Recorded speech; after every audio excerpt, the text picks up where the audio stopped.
This is a regular meeting of the Laketown Township Board of Trustees. Welcome to everyone who's in attendance. Our first action item is to do the Pledge of Allegiance, and I've had somebody rehearsing on this for weeks, months. The chief can do it.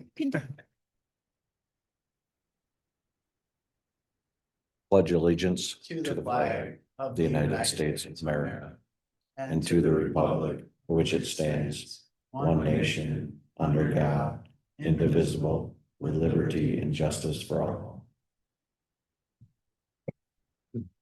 Thank you, Chief.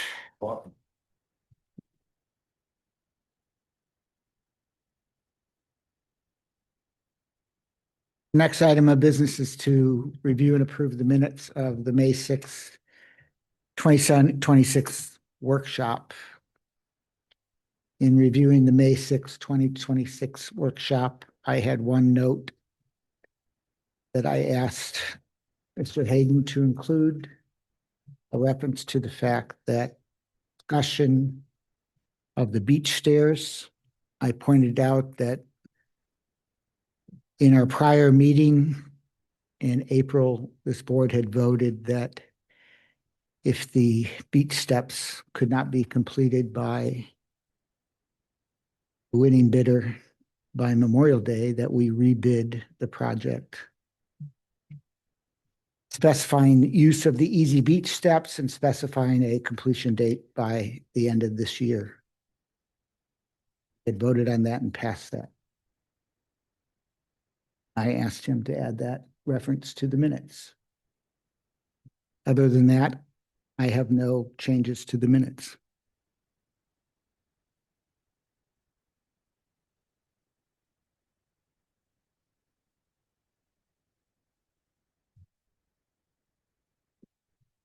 I'd make to approve the minutes of May 6th workshop As amended. as amended. Motion by Trustee Timmerman, supported by Treasurer Johnson, to approve the minutes of the May 6, 2026 meeting of the Board of Trustees as amended. Any further discussion? All those in favor say aye. Aye. All those opposed, nay. That passes 4-0.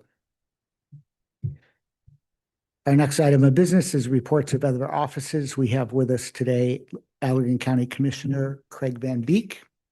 Welcome, Commissioner Van Beek.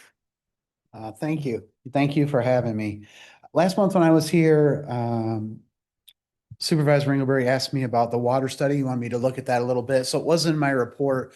So just to touch on that briefly, the locations were chosen by Hydrosimilatics and Michigan Geological Survey. They provided the recommendations on the locations of the sites. The monitor sites were selected in areas of population growth, areas of aquifer recharge and discharge. So that was some of the reasoning of choosing that. Those wells, again, are sealed. They're not tested for anything else. It's only level. That is all they do, is to check the level of the aquifers of where they are. Now, I did have a question from Overijssel Township, and so I put that in here as well. Overijssel was concerned that the information from those wells would be used against farmers to say, well, you can't put a well in, you can't do this here because that water is down in this area. But from my understanding, the information is not that granular. It's not that. And so it's really not intended for that.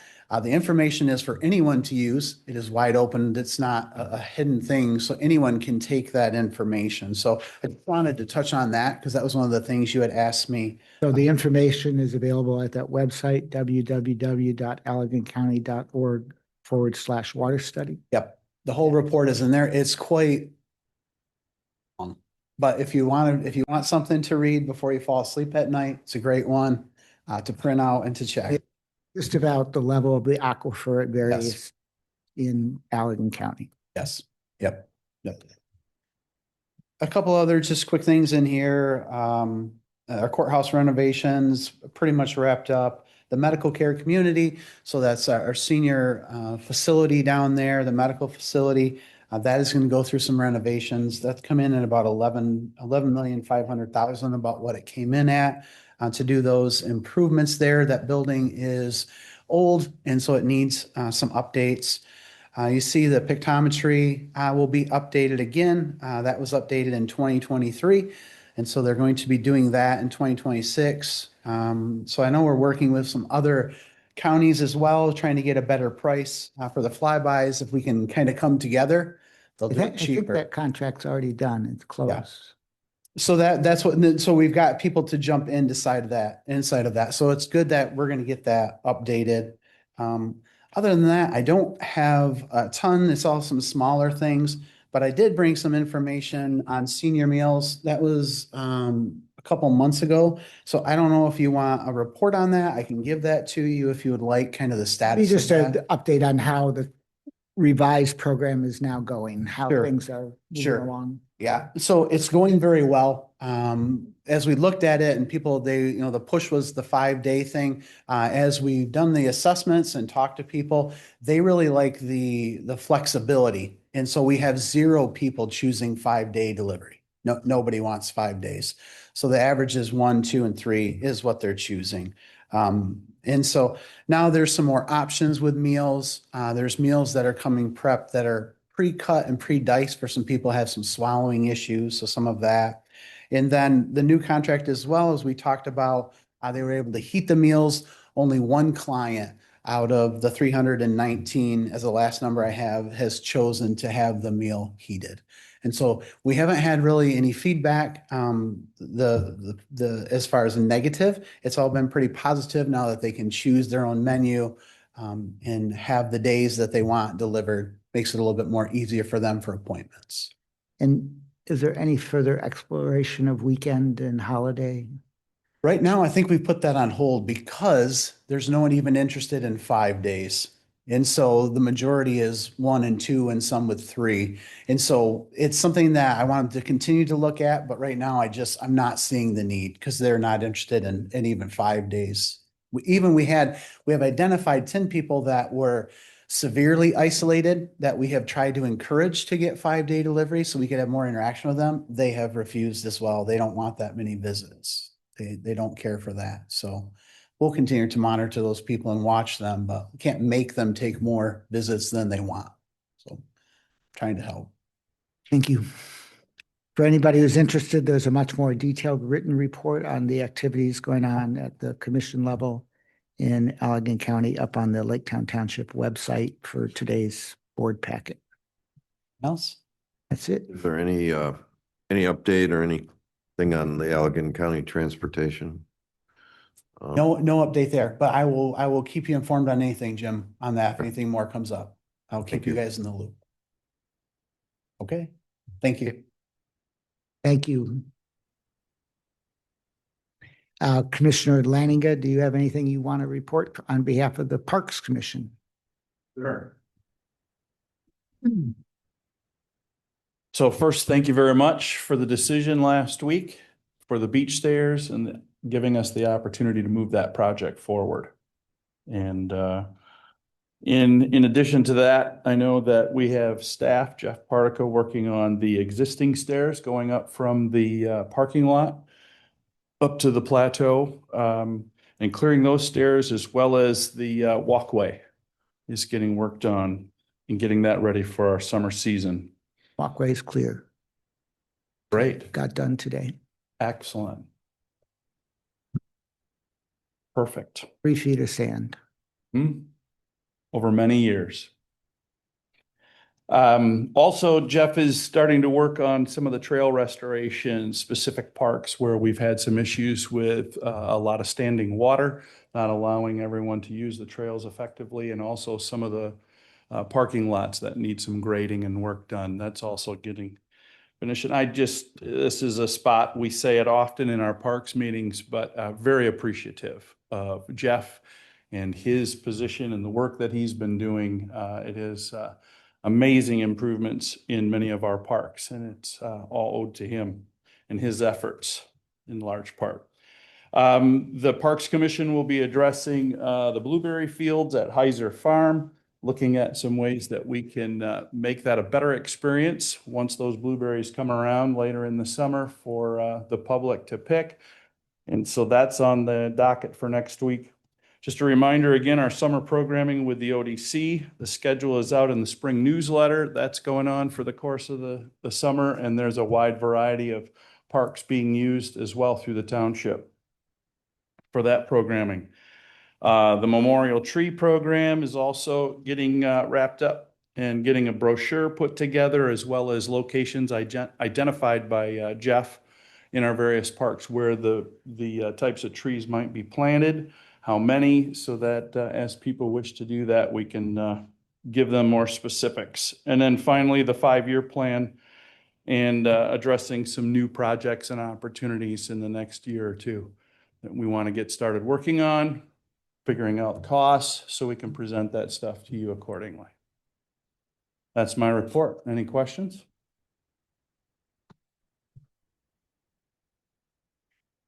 Nobody has any Great. questions. It was a really good report. Thank you That's very what much. it means. Okay, good. Questions. Or no one listened. Sorry.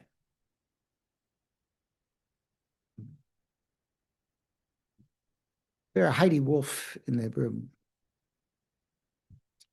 This is spot for you. Thank you. Good evening. My name is Heidi Wolf.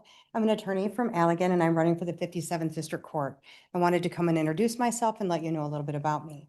I grew up in Wayland. I graduated from Wayland High School and I've lived in Allegan County my whole life. I'm here tonight with my husband of 32 years and our oldest son. We also have a daughter who lives in Mount Pleasant with our new granddaughter. We're very excited to be first-time grandparents. I started my practice in my parents' dining room in Wayland, and as it became more successful, I was fortunate enough to move out of their dining room, and I have since been established in Allegan, practicing and representing many people. District Court, as you probably know, represents people or deals with people that have misdemeanor cases, felony matters, civil cases under 25,000, landlord-tenant cases. And I have been privileged enough to represent individuals in thousands of cases that deal with those issues. I am well-versed and experienced in all of those matters, and I would like to take my experience and move from what I'm doing now in my service to the county and into using it into serving the population as a judge. I believe that a judge's business isn't to impose their will on the law, but rather to take the law and just use it as it's written. Also to give people a fair chance as they come into the courtroom and to treat everyone equitably, fairly, and with justice. In 20 years ago, when Judge Scotchless was first put on the bench, he started what's known as Mental Health Treatment Court. He's the one that's retiring, and I am running for his position. He had a vision of sort of the first specialty court, and since then there have been several others that have been established. But I was fortunate enough to work with him on the community action team to help establish that court and volunteered my time and services as the attorney to serve in the capacity to represent individuals in that courtroom, and did that for about 5 or 6 years before they made the position official. I am very committed to that program and want to make sure that it continues in its success in diverting people who've been charged that have a mental illness that have been charged with crimes, and to help them get services and supports that they need to help them continue to be successful in our community.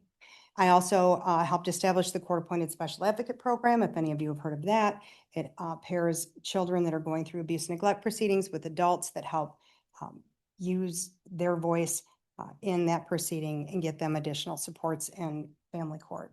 That's just a little bit of some of what I've done. And if you want to know more about me, I do have a website and a Facebook page. You can just look it up by my name. Thank you very much for allowing me the opportunity to introduce myself.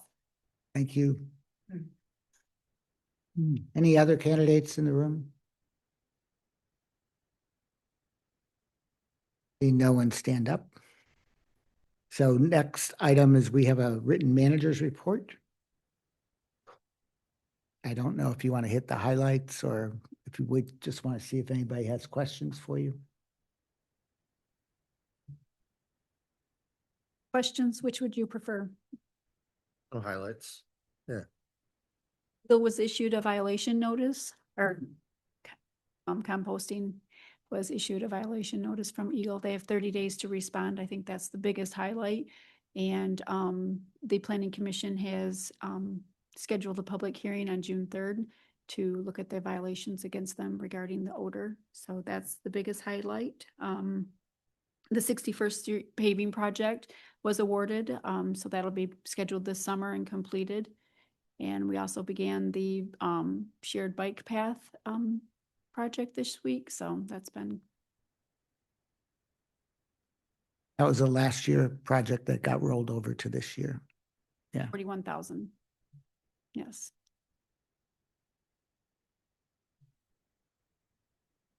Anybody else have questions?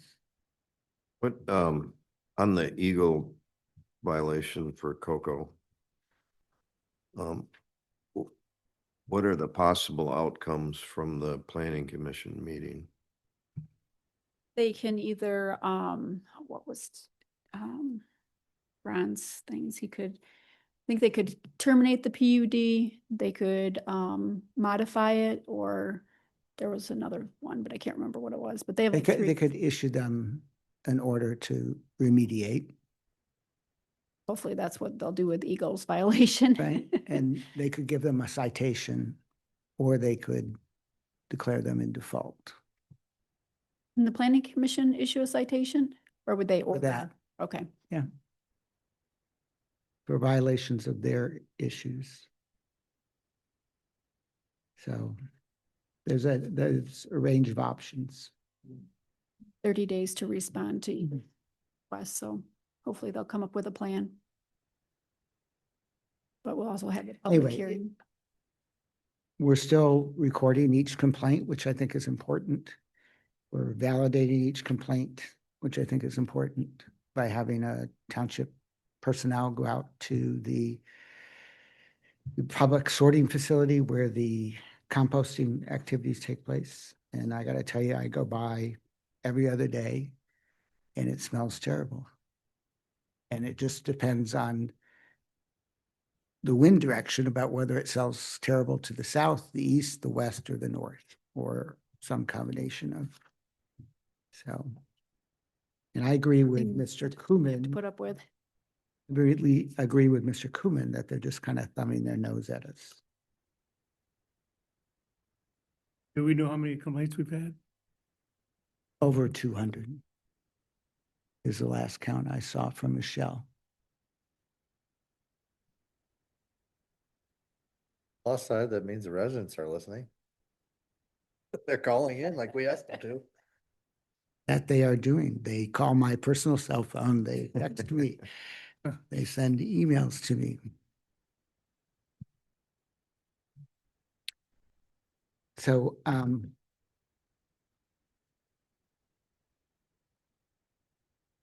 the shared use path.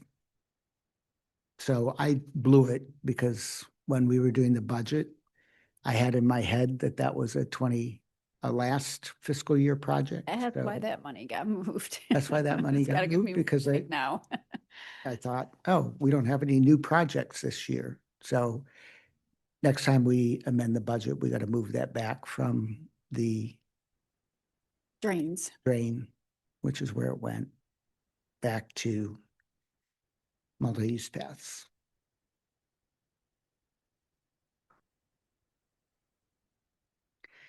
And if you could take a look and just check, I thought we were doing 147th from where the last repave stopped, just to the west of 60th, to 64th, and then from 64th to 32nd.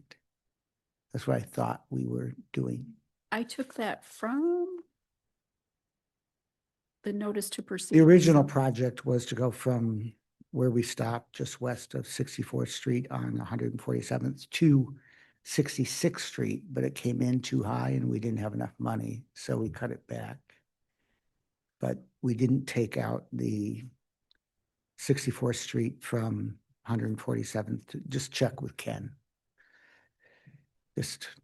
Brian and Newhoff was at the pre-construction meeting, so Just look at the bid package. It's right in there.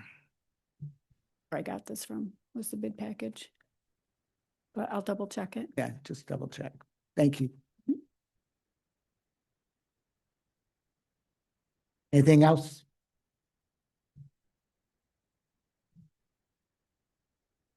Thank you, Manager Fox.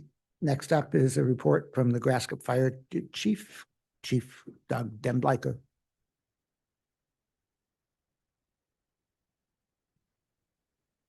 For the month of April, we had a total of 58 calls, 1 fire call, 5 medical rescue calls in Fillmore, 9 fire calls, 37 medical rescue calls in Laketown.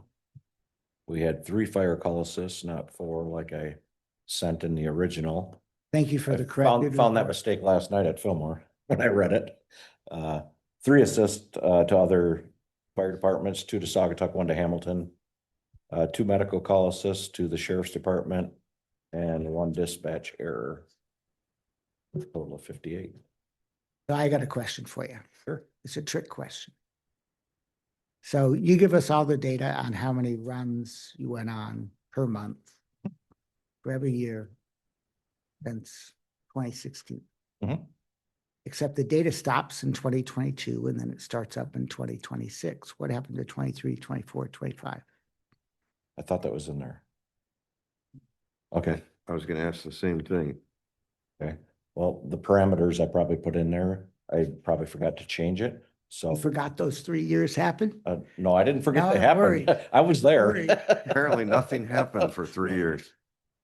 Those are good Yeah. 3 years. Yeah, every time I run the report, I have to remember to put the dates in there. It's happened a couple months in a row, just Okay, not a biggie because I know what the Yep. numbers are because Yeah. I have them from your prior reports. But if we're gonna just rely on your report here, yep. I think I did mention why there's separate documents now is because fire programs, that's the program that we put it into. They changed how they report to the government. And when they did that, the new data does not go into the old format. So I have to run 2 reports instead of 1. that was nice of them. It was very nice. It actually works better, but Okay. for statistical data, it does not. I got a question out of curiosity. So we always get the reports for the volume. Is there any trackable or measurable on response time that is kept track of? Okay. Is that pretty easy data to pull? I believe so. Do you want it? I just think I mean, you got quantity versus quality is another thing. And when you go to the ER, the turn rate, the quickness for the patient to get treated it's a big deal in the medical community. As you are married to a nurse. Married to a nurse, right? There's a short window of time that time matters. So it's great, and thank you for providing the statistics on how much quantity we're doing, but I think there is also a very important piece of that in the timeliness of our responses. So you just want gross response times? I'm asking for something that I'm not sure how much extra work it brings upon you, but I think that is an important metric. There's different distances that, there's a 1 mile run and a 6 mile run. And there's turnout time, which is from when we get the call till when we go in service. And so, yeah, there's lots of different ones I could run. I just think that's a key too when we talk about You want to take a look at what's easy for you to run. Yeah. And B, actually is valuable data to have. I don't want to have data that just isn't trackable or doesn't Just more compare. paper. Yeah, just more paper. Right, because it matters when we talk about hiring another full-time guy versus do we need that? Do we not need that?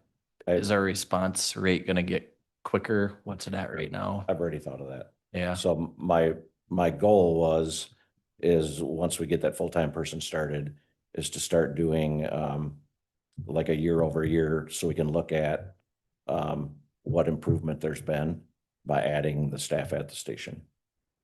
But we haven't added anybody yet, so. Yeah, that'd be great to see, and I think the public would appreciate seeing that too. So. I agree.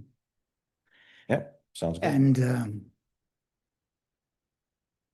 it's just, if everybody still has to go to the station to get their turnout gear, even if there's somebody there full time, I don't think you'll see a decrease in response time.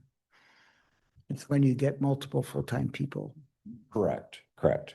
Yep, yeah. because they can't leave the station by themselves functionally. I mean, Well, they do. yeah. Yeah. We typically don't wait. If there's somebody driving in the driveway, we'll wait and let them get in the truck. Otherwise, we don't sit there and wait. But you gotta have two, right? No. We don't wait because we never know where people are coming from. The next person could be coming from downtown Holland. Not gonna wait that long. Thank you, Chief. Yep. Just think it through and maybe next meeting you propose, here's some more I'll give you a data. couple examples. Sounds good. Thank you, Chief. So if anybody's interested, all this data about runs per month, incidents, medical calls versus fire calls, all that's up on the website.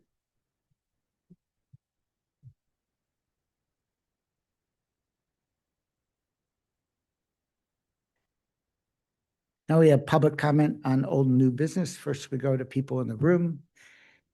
Expenditures or no? No, we're going to skip that part. Okay, Where is it? right above the public comment. Just money, Jim. Being the treasurer, Important like- stuff. I'm glad you caught that. Anything notable, Jim?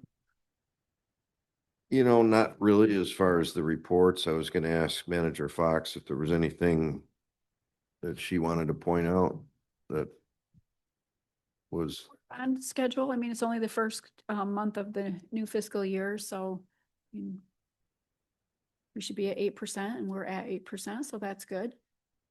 8% of the total budget spend has been spent in April at this point.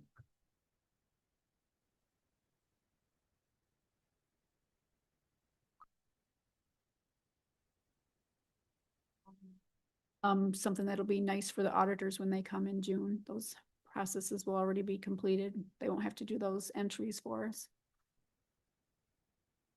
Right? Plus, they'll be more accurate throughout the year, right? As opposed to approximate. Yeah. Anybody have any questions on the financials? There weren't really any big ticket items. It was just kind of normal, everyday operating expenses. yeah, I think the biggest thing I wanted to mention that's treasurer related, maybe not necessarily to the report, is that we've been working closely, our team here in the office, with our primary bank, West Michigan Community Bank. They are upgrading their software, and it's going to be much better, easier for people to use, a lot more information, quicker. And I think there's a training session tomorrow, where Andrew's going to come in and work with the staff.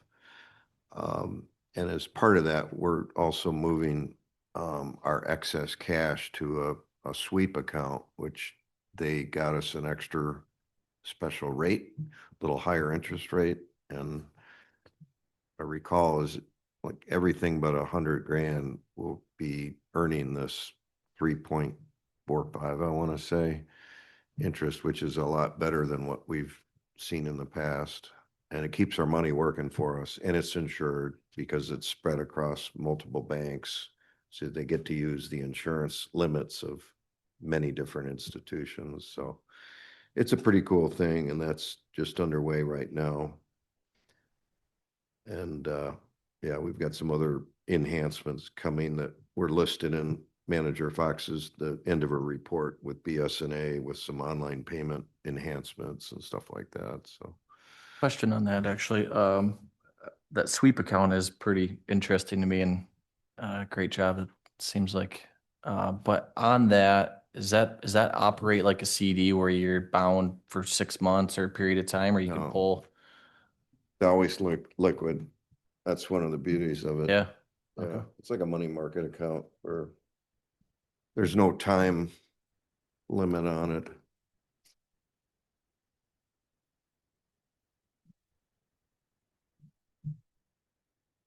So I make a motion, we approve the financial reports, including the expenditure and revenue and revenue expenditures for April 2026. Support. Motion by Supervisor Ringelberg, supported by Trustee Timmerman, to approve the revenue and expenditures for Laketown Township for April 2026. Any further discussion? All those in favor say aye. Aye. All those opposed, nay. It's approved 4-0.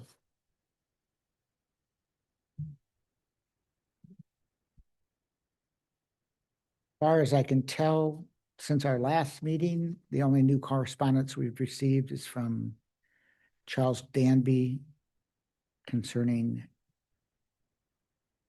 his residential property at 2404 Cedar Walk, Nakataw. Mr. Danby's property has never been licensed as a short-term rental. He would like to put it as a short-term rental.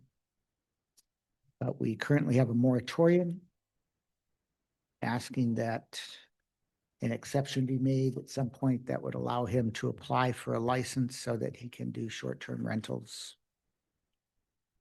of his property. I know that in the past, the Planning Commission has considered whether to make an exception, and the Planning Commission has said no exceptions to the moratorium. Somebody's inclined to argue for an exception that the Planning Commission is unwilling to give.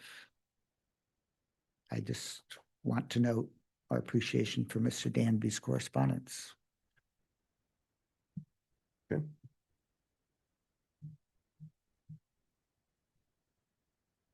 Did you mean that the planning commission has already?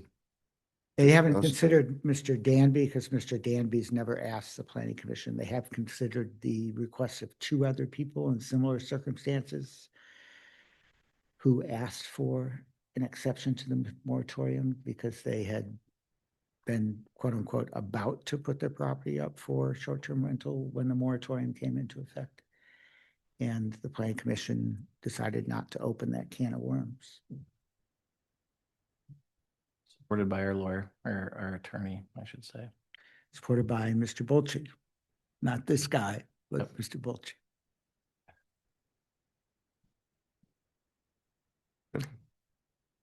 All right.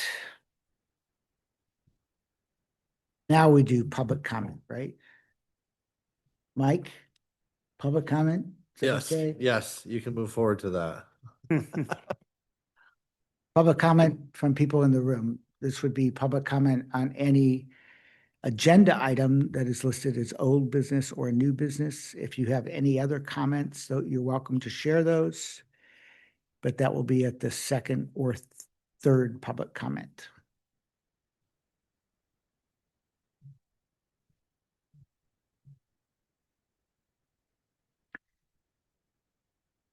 Don't everybody run up it to the front at once. But we do have our planning commission here, which I'm thankful to see you guys here. So no pressure, but When we get to that item, Yeah. we're gonna invite That'd be them to great. speak. So, About online, do we have anybody raising? well, seeing no one in the room standing up to speak, we'll turn to people online. If you are online and you would like to address the board about a subject that's listed under old or new business, just unmute yourself and you will be recognized.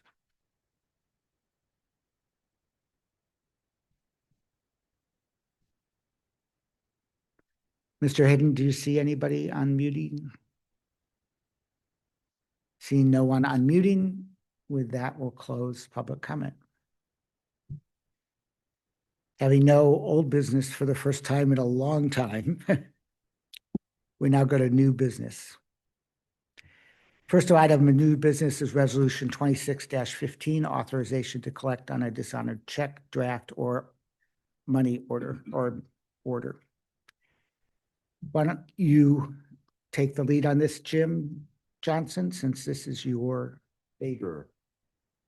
So, I think this came about from my deputy treasurer, Sophia Poole, who was dealing with a situation where we had I think, a total of 3 non-sufficient fund checks come through. And we get charged $10 by our bank, which seems pretty low actually, but I think that's the number I recall. And she didn't find a policy in place as to, how do we deal with that? Can we legally charge or pass along that fee to the person that gave us the bad check? So she called the MTA, talked to a number of people, did some good research, and determined that it was recommended that we should have a policy backed by a resolution that allows us to pass along the fee to the perpetrator, the person that had the bad check. And that's really what this does, is it just makes it official that we have a policy. And then I think she added, or is it in a separate? There's a separate resolution about a separate issue. Okay, for the 1% admin fee, correct? Yes. Okay. So agenda item 9A, which is resolution 2026-15, is to adopt a finance policy to collect fees on a dishonored check, draft, or order. So do you want to make a motion so we can have a discussion? I make a motion that we approve resolution 2026-15, which is adopting a finance policy to collect fees on a dishonored check, draft, or order. Support. Motion by Treasurer Johnson, supported by Trustee Timmerman. So I had one question at our workshop, which is when you add the $10 to somebody's property tax fee, property tax bill, if they come in and they pay the full bill but not the $10, are we going to send it to Allegan County for Allegan County Treasurer to foreclose on their property for $10? That was my question. Are we doing that or are we not? Does it go in a way that somebody could get foreclosed on for that $10?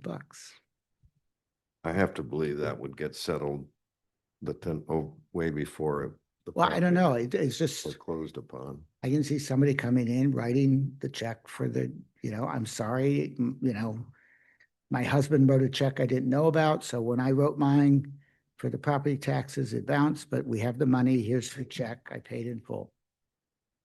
And here's your late fee and everything else. But the only thing I don't want to pay is that $10 fee. That was my question. Should we put a timeline on it then? Dollars. Yeah, not for $10 for sure. We're not gonna get that back. Well, if it's not paid, do we send it to Sally Brooks? Because the way this reads, we do. Because it gets added to the property tax bill. So my question is, what time period do we want? There should be a time period before we go after that. There's gonna be conversation between that. We should address it and say Yep. this will not be added to the property tax bill. It's just $10 that's due. I don't know. That'd be great. Sophia, since you know the answer, I didn't even see you back there. I'm glad you're here. Sophia Pohl, Assistant Treasurer for Laketown Township. To answer that question about it being sent to Allegan County, I reached out to Jennifer Morris, who's the Deputy Treasurer at Allegan County.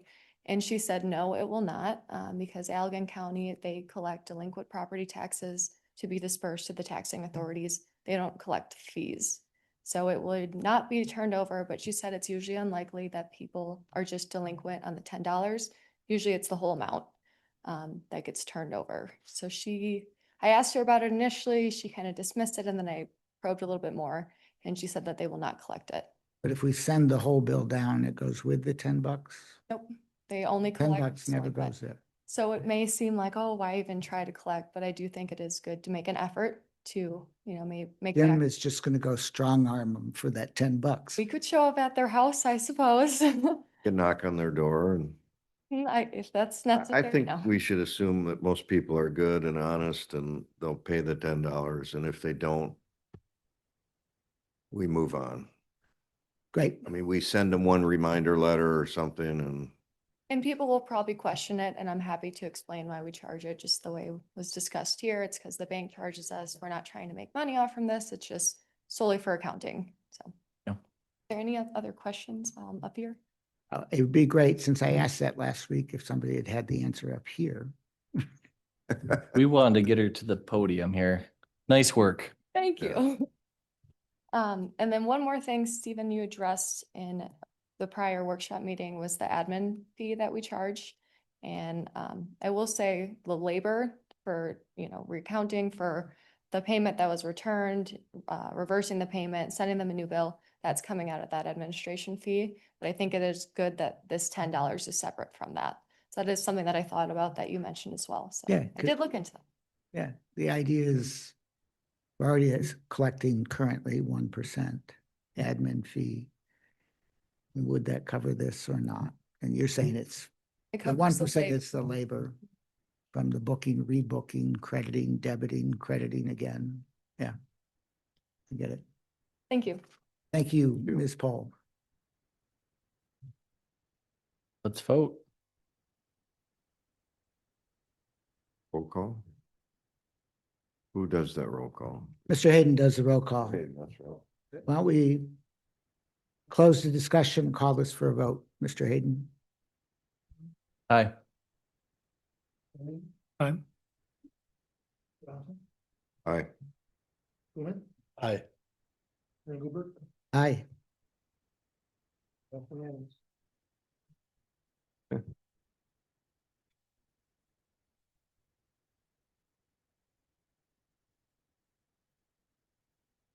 Next item of business is resolution 26-16, authorization to collect administration fees, late payment penalties on property taxes. So we've been for a long time collecting a 1% administrative fee plus late fees in addition to people's property tax bill. And that's allowed by the state of Michigan. It doesn't require a vote of the Board of Trustees. The way the statute reads, MCL 211.44, you could read that as permissive for a treasurer on his or her own to choose to do that.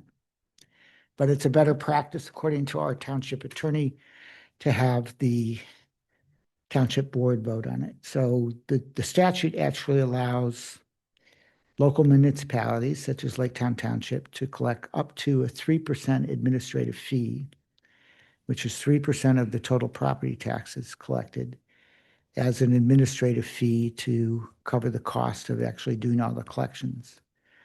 I think it's over 90% of the taxes we collect are not for Laketown Township. They are for Allegan County, the state of Michigan, all 4 of the local school districts, the Holland Aquatic Center, the Herrick Library, and in the Saugatuck Recreation, or the Saugatuck School District, there's a recreational millage. All those millages are assessed by and collected by other entities, and we are simply required by law to collect them on behalf of them.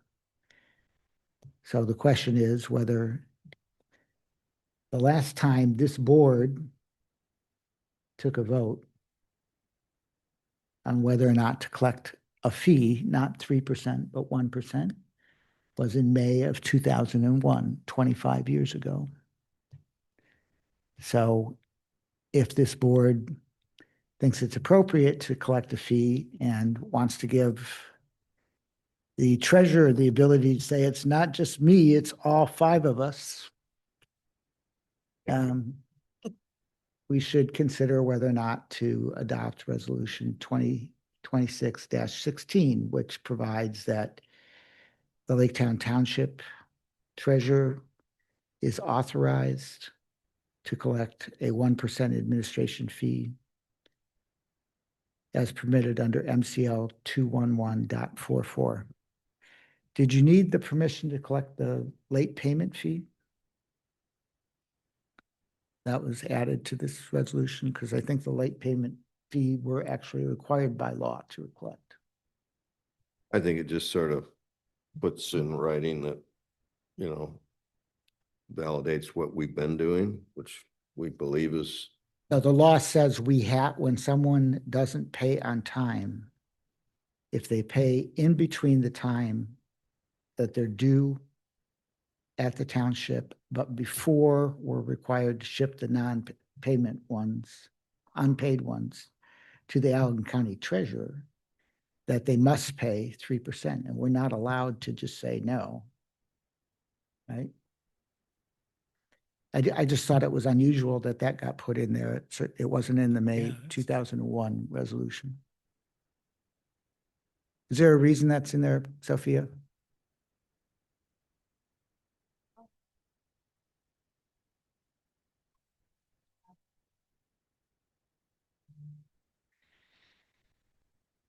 You put it in a different order.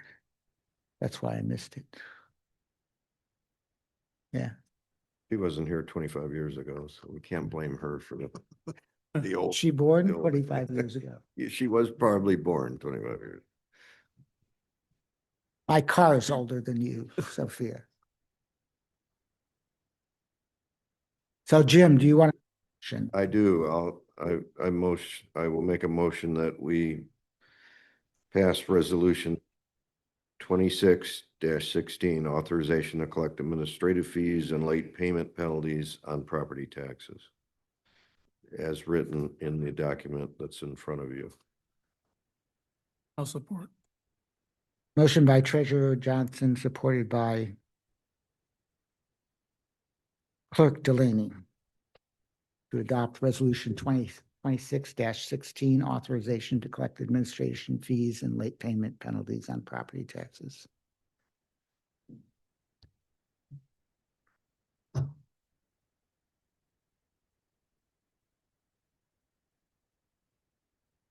So this would mean that you don't have the right to waive the 3%? Oh, I think if I was you, I would not want the right to waive it. I don't want the right to waive it. All right. That's how we're going to read it. Any further discussion?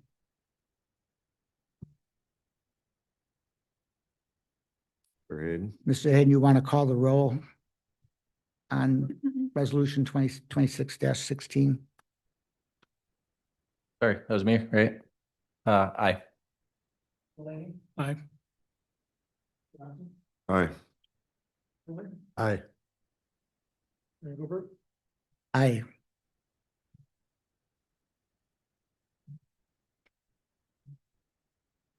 Next item of business is an amendment to the Laketown Township zoning ordinance. This amendment has been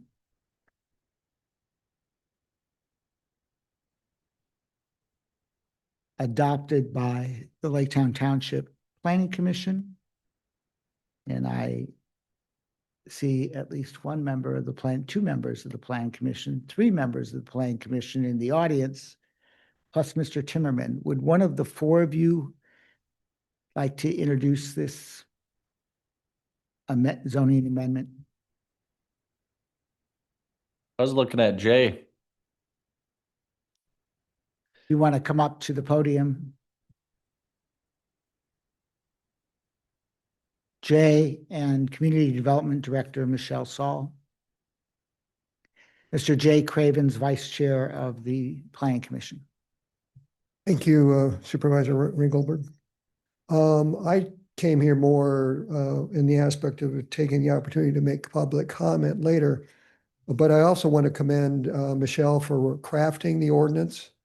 I think it was a difficult task in the sense of where to regulate or how to regulate or prohibit to us some of the aspects that residents had brought before us. There were a lot of residents that came before us talking about, I'm going to call them the horrors of living next to these short-term rentals. And being in a new neighborhood, quite frankly, we don't have that problem. It doesn't exist in my neighborhood. And I don't want it to exist in that situation. And I think that the ordinance that's crafted is really, as you know, I was a planner in my career and a manager as well. I think that Michelle really cut this one very surgically in place to really address the issues that face Laketown Township. I think allowing them to be used in areas where there are accessory dwelling units, whether it be attached or not attached, is the right way to go, because really the issue is, are we a residential community?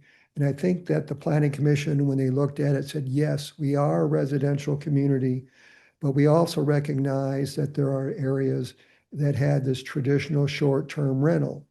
Well, those are generally protected by the grandfathering clause, which we've talked about ad nauseum at the Planning Commission, and I don't want to go through there today unless you want to.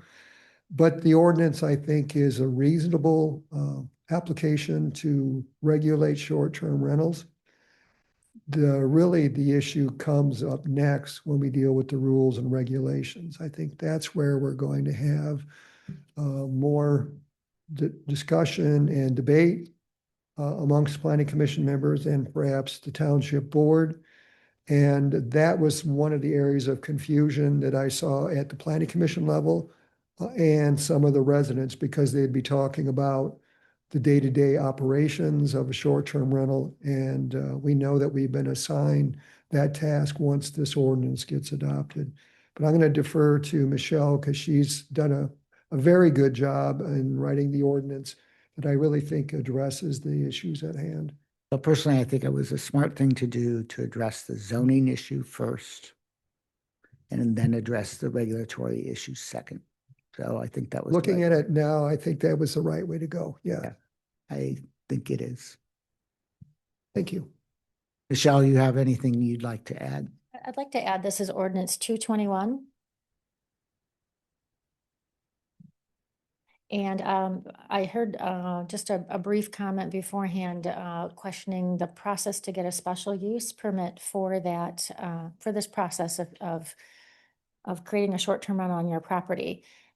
As the ordinance is drafted, short-term rentals are allowed in residential zones only as a secondary use, not as a primary use. The secondary use would be in an accessory dwelling, either attached or detached. The only zoning code that does have residential that we don't allow short-term rentals would be agricultural. And that's because as the ordinance was originally written, though that zone did not allow a detached or attached accessory dwelling unit. So if a person would like to have an attached or detached accessory dwelling unit on their property, detached are allowed in R1 and R1.5. You would need to be, an applicant would need to come before the Planning Commission and get permission to build such a structure. There are parameters they must follow based on size. That detached building cannot exceed 1,000 square feet, or if that detached set of rooms is located within another building, there are parameters on how big that building can be in relation to the size of that detached dwelling unit. As far as an attached dwelling unit, that's typically like a suite on a home or a finished basement with a separate entrance. The key is it has to have a separate entrance. It has to look like it belongs to that home, not cobbled together with different architectural styles, that sort of thing. I think the key point on this is that anyone who would like to create a accessory building, let me say that differently, an accessory dwelling, even if they don't want to rent it, it still needs to come before the Planning Commission and receive approval of a special use. You want to have capacities in excess of the International Property Maintenance Code. And you have to get a special use as well, right? You have to get, yeah. So if you're, for some reason, you have space that fits more than a certain number, you'd have to come before the Planning Commission, so. Could you say what that ordinance number is? Because it's not on that. 21, That's what I wrote down. I just wanted to check. 21? yes.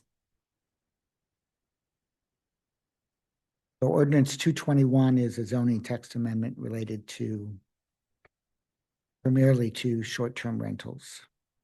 And we have no restrictions is regarding a standalone home in our mixed use district. So someone could have a standalone home as a short-term rental in mixed use.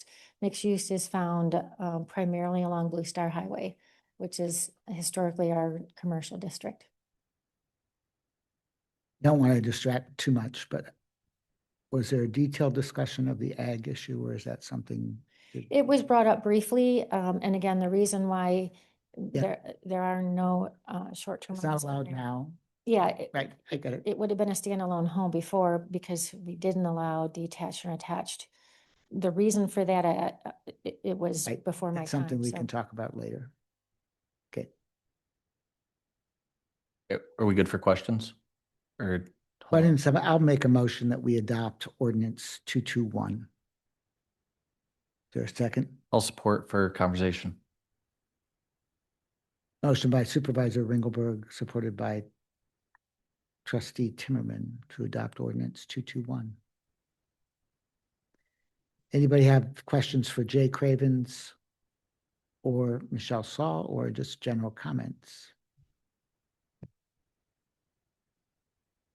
If somebody was farming in Laketown Township, and they wanted to use the Right to Farm Act, how might that impact this ordinance? And would the Right to Farm Act supersede the ordinance itself, or was that thought about or addressed? You mean in relation to having a short-term rental? Well, a short-term rental is considered a commercial use. So that would be really a question to pose before the attorney, but I just think I know because. the answer to that one, which is if it's a short-term rental, just as a short-term rental, unrelated to your farming, it doesn't fall. You can have a farm that's doing farming activities. Your farming activities are all protected against a nuisance claim under the Right to Farm Act.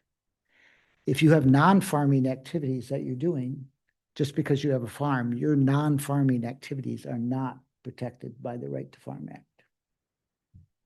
So the reason I brought up ag is traditionally in this area, there were accessory dwelling units for farm workers on ag property. I think that's worth revisiting at a later date, because who knows, that might come in vogue again. You never know. Agriculture is business. It's not residential. It is a business. Agricultural is a business. So just like the mixed use. But it's been a problem in this code for a long time, the ag, no short-term rentals standalone. So you had a question, Mark? So I gave the person that Michelle was referring to, is I gave Michelle a little heads up prior to walking into the meeting. I said, hey, Mike called me with some questions. He was badgering me a little bit here. I was like, Michelle, you know the ordinance is better than anyone. You know the book. And I think the question related to, okay, so let's play this out. They come before the Planning Commission with a special use request.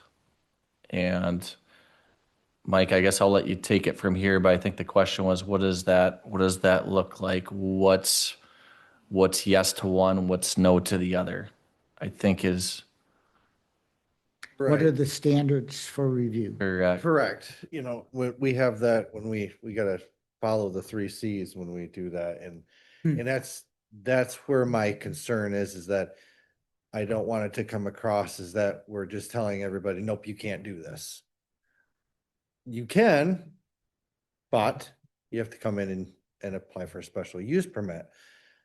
But what are the parameters that they're going to need to meet? I want to make sure that they know it's still possible as long as they meet these guidelines and these parameters. And do we have that in place? We do. We've been allowing attached and detached for about 5 years now. It was initially introduced in the ordinance by the Board of Trustees as an age in place mechanism. Whether or not someone would like to use that building to earn a short-term rental property is really up to them. But we do have parameters in place. So there are criteria that must be met. There's a size criteria, appearance criteria, location criteria, that sort of thing.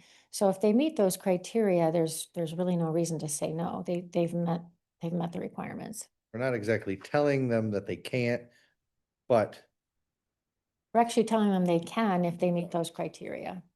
I mean, some of the criteria are listed out in section 7B, which are the size of the lot in question, distance of the lot in question to dwellings based on other lots, visual and Ample sound buffering. parking, access for fire personnel, fire department personnel.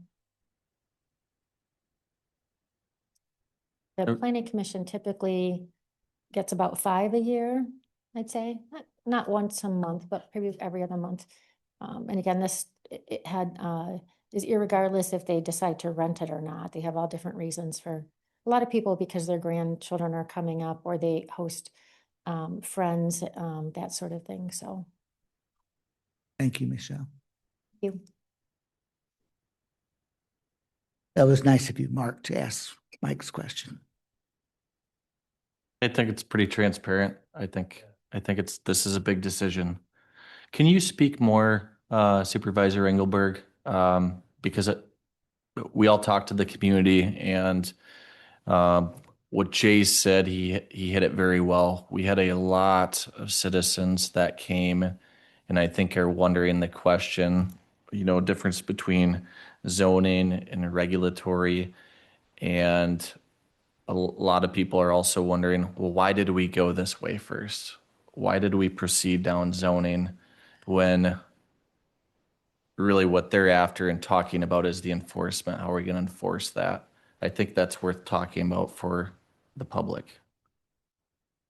If you So want to hit on it. When I went through the correspondence, and my math may have been off, but I tried to count every letter and put it in 3 categories. Ban short-term rentals in new short-term rentals in residentially zoned areas.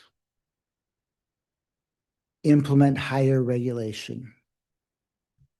Do nothing, everything's fine. So the smallest number was do nothing, everything's fine. There was a significant number that said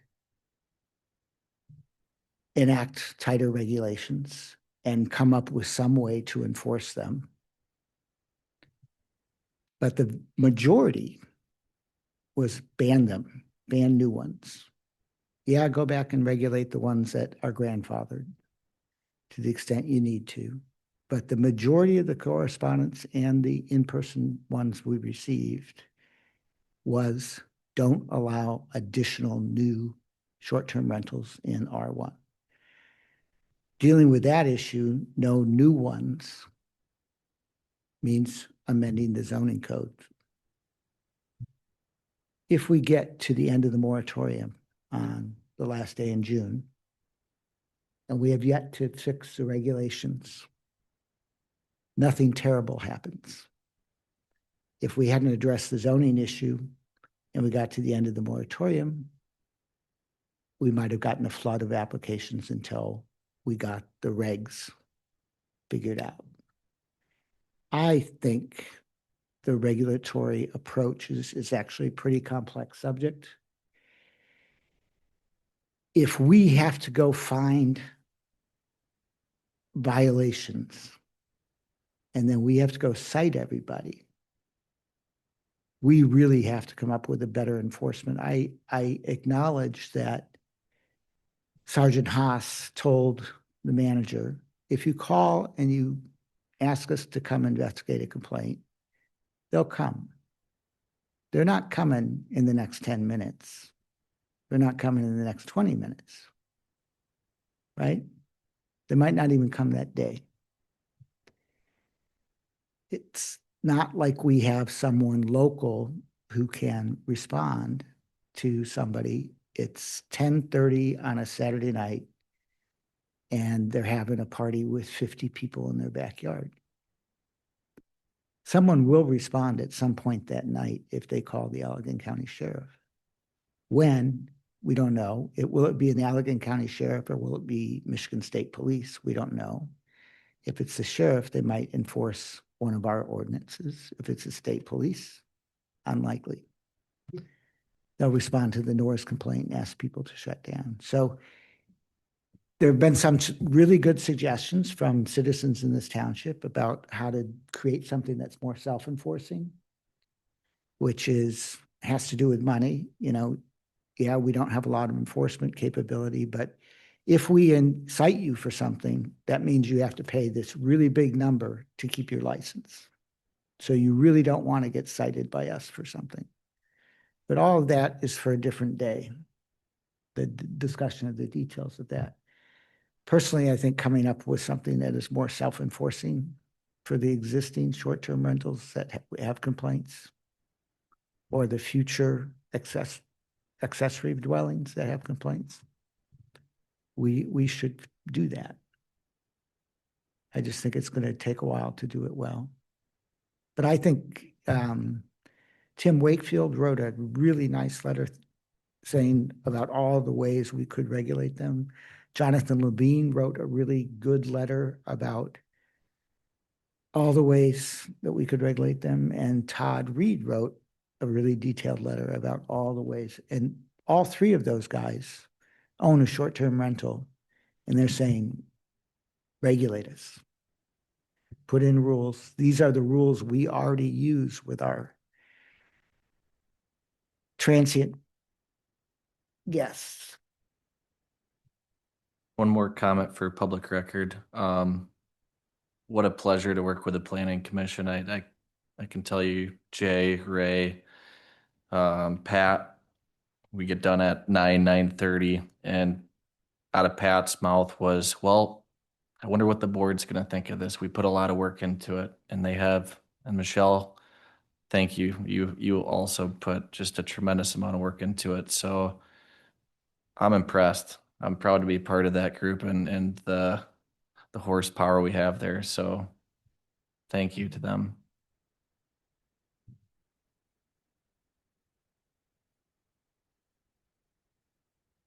Any further discussion? I think it's well thought out. I'll just piggyback on Mark's comment. It's clear a lot of time and deliberation went into putting this together. I also agree that, you know, the enforcement piece and regulating, making sure people are following the rules is super important. And what I've been told by the planning commission is that that's not a planning commission thing. That's a board thing, that we have to figure that out. We have to come up with, you know, what the penalties could be. We have to figure out who is going to go knock on these doors and what that whole process looks like. And that's a pretty arduous task. But all I could think of, and looking at Manager Fox there, is that we probably need to have somebody quarterback that for the board. And that person has to be in constant contact with Ron Bolche and I'm not saying we do nothing and it's all on Manager Fox, but, you know, I can't think of any other way to do it is to have somebody quarterback the effort. And we come up with these, you know, regulations and penalties, and then how do we enforce them? And who's going to do it? And then let's say we decide, one of the good ideas I heard a long while back was we have a 3 strikes and you're out kind of policy. Okay, I mean, that sounds great on the surface. And so we hire somebody, because we're not going to, as Mr. Engelberg already said, you know, we can't count on Allegan County Sheriff or the state police. to arrive on a timely basis and to deal with these things. So we hire a private person, let's say. Well, let's say they go and there's a loud party and they determine that it's a violation. What if the owner says, I don't really think it was a violation? Yeah, you know, they had the radio on or whatever. Who's going to be the ultimate judge of that? And then, so we give somebody a violation and then we give them a second violation. And then we give them the third and we take away their right to have a short-term rental. And the person hires an attorney and says, I don't agree with how you evaluated my nuisances that were going on. So I think I agree with you that it's a complex situation. It's also what's not up for us today. Right, but it's something that I know people in the audience and So others why are, don't we take that up after we deal with this? If you want to make a motion about directing the manager to do some activity, that would be great. okay, You just can't make a motion while motions. okay.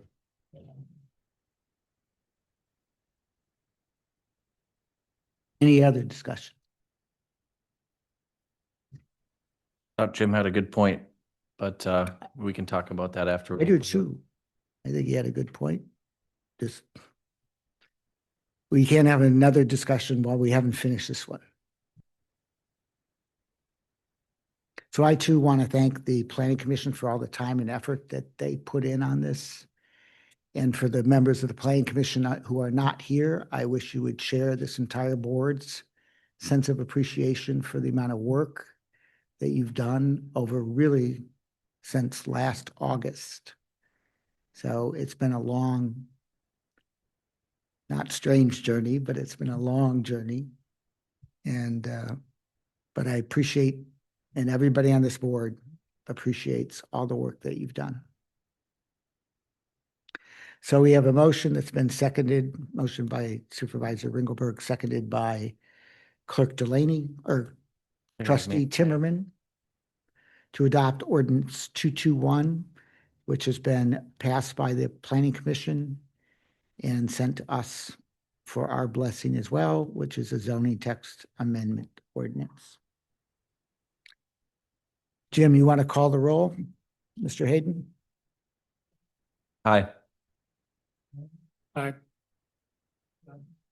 Aye. Woman? No. Ringelberg? Aye. Mike, if you want, I'll give you an opportunity to say why you voted no. You don't have to. I You don't have to. my own feelings on it and I don't think this necessarily fixes our bigger problem, but it takes, I don't want to take anything away from what the Planning Commission has done. I think that's great. I have my own personal feelings on that. What just passed is not going to fix the complaints. I agree with That's you. there and so. We all violently agree with you. So. All right, so ordinance 221 passes by 4 votes to 1. Dust control work order. So this is for dust control on what will be the 3 remaining gravel roads in Laketown Township. 63rd, south of 143rd, between Beeline Road and 64th Street. 66th Street, south of Island Lake Road, between Island Lake Road and Goshen Lake. And the kind of dead end of 142nd at a little stub of what would be 62nd south or north of 196. So those are the 4 areas tagged for dust control. We did get the quote for the calcium chloride applications. And these are similar to the prices we actually had last year.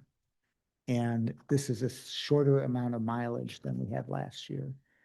And I think last year we spent less than $300, but don't quote me on that. It was well under 500 for dust control. So I make a motion that we approve the township work order for construction and or special maintenance on the public roads relating to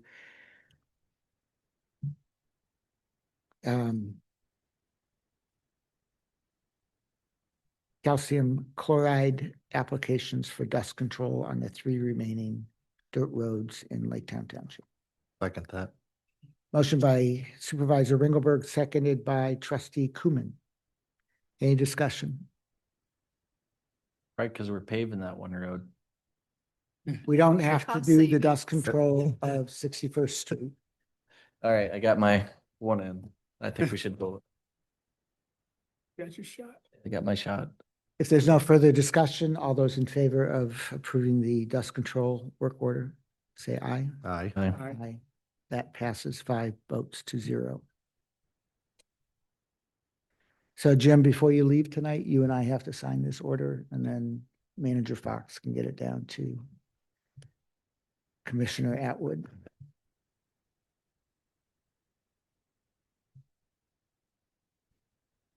Next up is a resolution, a recommendation to transfer the township's retirement plan from the current 457 plan to a MERS plan, Michigan Employee Retirement System Plan, as recommended by Manager Fox. Do you want to, she's written a fairly complete memo on this, but if you want to add anything, go ahead.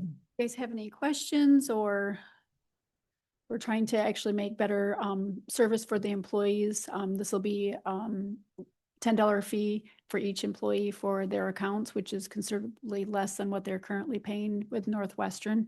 They'll actually be able to have online services to be able to go in and look at their accounts and see how their investments are growing. They'll be able to meet with representatives from MERS to be able to do their financial planning. So it'll be a lot of improvements for their retirement planning. We'll be able to deposit the contributions on each payroll basis, so that'll be faster contributions and getting their money or earning more interest. So, but it's a 401A plan, and it would continue the township match, and then the employee would be required to do 7.5%. And then there's also a 457 deferred compensation plan, which has no employer contribution for the township, and then the employee could decide what fits their financial situation to put money away for retirement. So just to give people an idea of the magnitude of the difference, the Midwest or Northwest Mutual that manages the 457 plan charges a percentage fee per,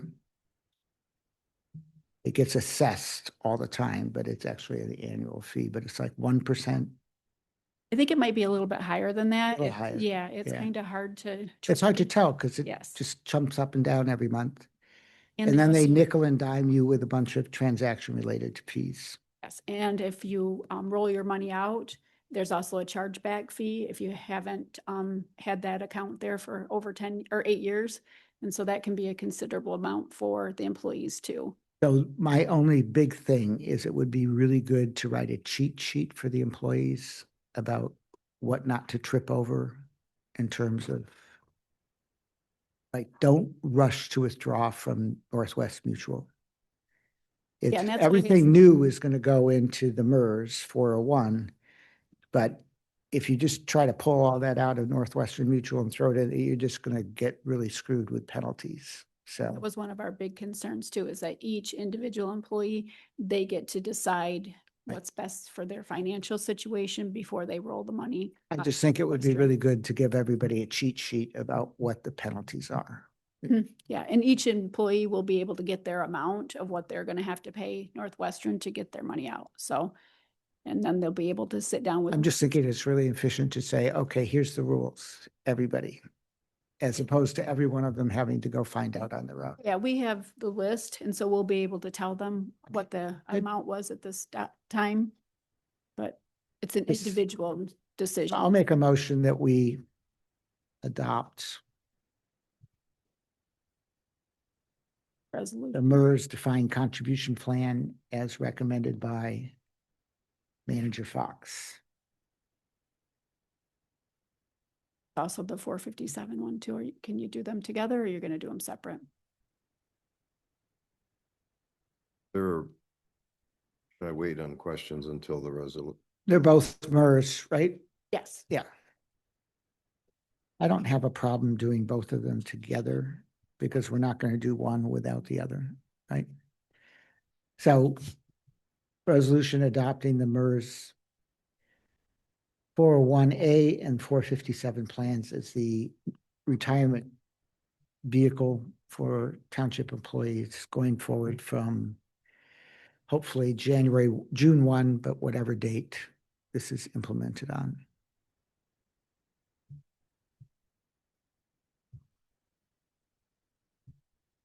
That's my motion.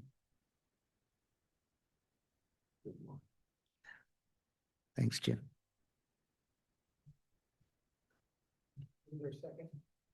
There's been no second. I will second for discussion purposes. Motion by Supervisor Rinkelberg, seconded by Treasurer Johnson to adopt the MERS employee retirement plan 401A and 457 as the township's employee retirement program going forward from when Manager Fox is able to implement it, but hopefully it's already known, June 1, 2026. That motion's on the table. Anybody have any questions, comments? Just curious, why we're even offering a MERS 457 plan. So the employees can have another avenue to save for their retirement, and there's no contribution from the township. Doesn't cost the township anything to offer that 457 plan. It's But it just gives the, if they max out their 401A or they just want to have a second plan, is that why that's being Mhm. offered or? yeah, they'll be able to have the 401A with the township's contribution and their contribution. And then they'll have the 457 if they elect to do that. And then they could put money into that fund also. But there's no township contribution to the 457 plan. I guess I'm just wondering why someone would even want to do that. And I guess it might be because it allows them to save even more money than. Yeah, with yep, just- they'll have the 401, which would be 7.5% of their gross. And then the 457, I think they can match up to 25,000, or they can put $25,000 in there. But it depends on, you know, where they're at in their financial situation and how close they are to retirement. But they could put 5,000 in there too. But in either case, there's no cost to the township for the 457 Correct. program. We're not paying any maintenance fees. We're not paying anything. For either plan, there's no Right. charges to the township. It's just an option for the employee if they choose to exercise it. And the way this reads on the 401A, where that's got the township match of 11.25%, required employee contribution of 7.5%. Unless something changed with this versus Northwestern Mutual, I don't think that, the way I read it is the employee has to put 7.5% in.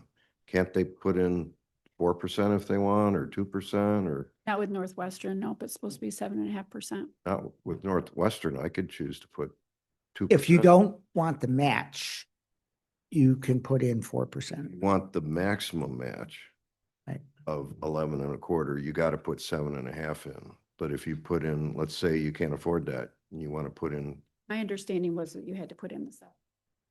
I don't think that's true. But Not for the 457 through Northwestern Mutual. I don't know about the MERS, but I think you should verify that, Okay, because there could be employees that say, I'm pretty stretched right now with rent, with this, that, and I can afford to put in 5%, but I can't do 7.5. And then how does that impact the match? have to redo the MERS thing.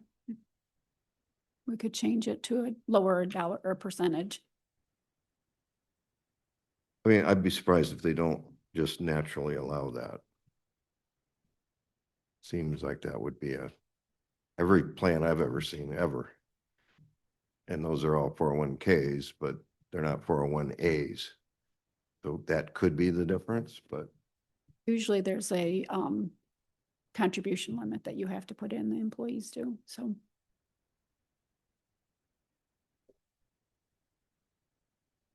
Just handle like the RMDs and those, you know, the required minimum distribution and those types of things.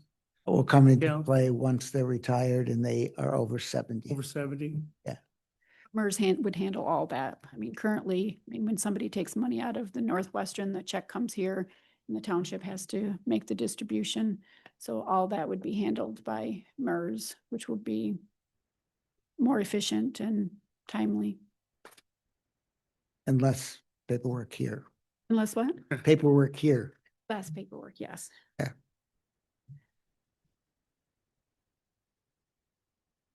I'm in favor of this, number one, to reduce the amount of fees that the employee for their retirement fund. Northwestern Mutual has actually done a pretty good job from an investment point of view, but MERS has also done, in general, a good job with the returns on their investment. They're not the same, but I got to tell you, the fees that Northwestern charges compared to MERS has a bigger impact on it than any variability in performance, meaning the employees are going to be better off with MERS. And it doesn't cost the township a penny more. So that's a good thing. I think it's very worth doing. Any other questions for? Yeah, I'm gonna ask a ignorant question. I always look at Ray during planning commission because he's got an elegant way of making that statement. But so with the MERS, when we say there's a match with the Northwestern and there's more fees associated with it, which makes the MERS more appealing, is there a way to match MERS and take away from Northwestern? Is that a thing? That's my ignorant question so MERS is, we're saying employees put their own money in at their choosing. There's no match. So could you, MERS is a match. With the 401. the MERS 457, there's no match.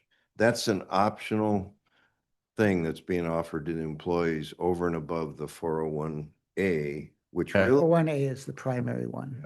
and that's the one that's replacing the Northwestern Mutual program with a much better program for the employees. okay. The One of the real, downsides of a 401A is there's a cap on how much you can put in. Right. 457 has a much bigger cap if they want to put additional monies in. So, Yeah. Thanks for clarifying that. Yeah. That makes more sense. oh, that's okay. The point is to get this right so we don't have to Yep. do it again. So ask away.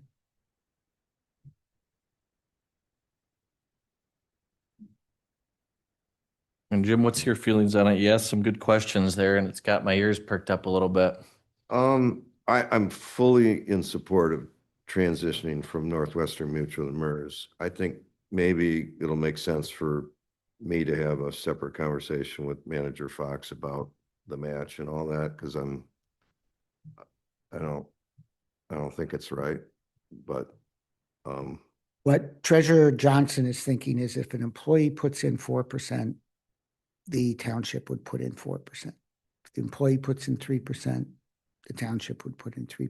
If the employee puts in the max 7.5, we'll put in a little more because that's how 401k plans work in the private sector. That's what you're trying to say, right? almost close Yeah. enough. So, and what Manager Fox is saying is they have to put in 7.5 Get any match. to get any match. And so I think you guys can work that out. Yeah. So do you want to just, what do we amend the motion, the table? I think it's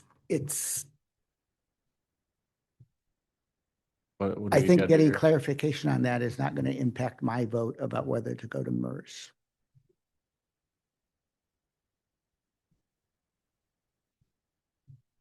say that Treasurer Johnson and I will work on the match language and then, Well, just Board getting approves it. clarification on it. yeah. Clarification, so we can communicate that. I suspect Jim's right, which is the MERS works similarly, but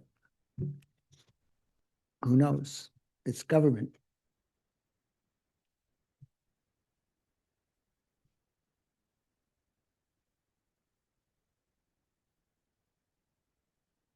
Any more questions?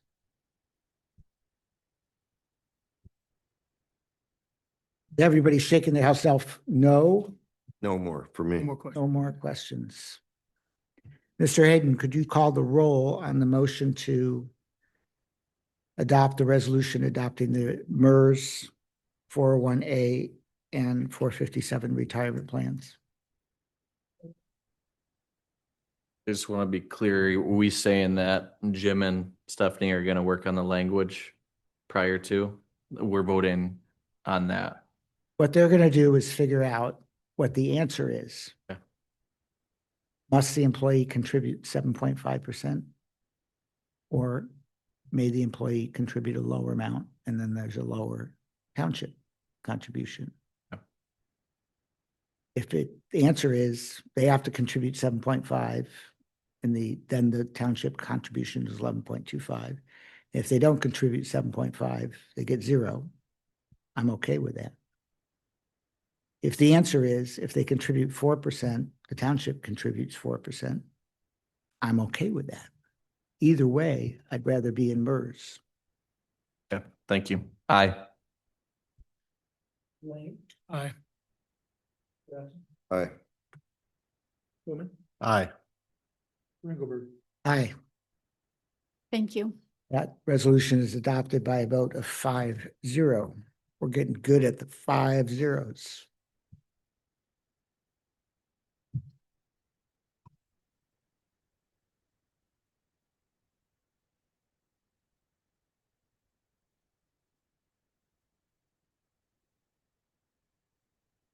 Mr. Hayden, could you lend me your list of the contracted services? Because in my shuffling, I appear to have lost it.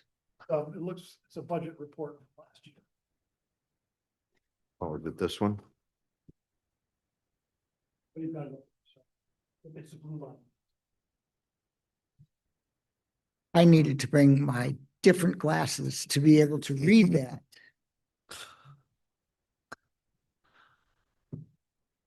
So in the budget for 2026-27, we had allocated out a sufficient amount of money to pay for something called contracted services. Those are contracted services that we pay a third party to provide to residents of Laketown Township because we're not in a position to provide those services. Last year, we had a presentation by each one of these organizations about what they did and how they service Laketown Township residents. What Manager Fox proposed in the budget was to repeat the organizations and the amounts that were approved by this board in 2025-26. So I move that we approve dispensing the funds that were budgeted for contracted services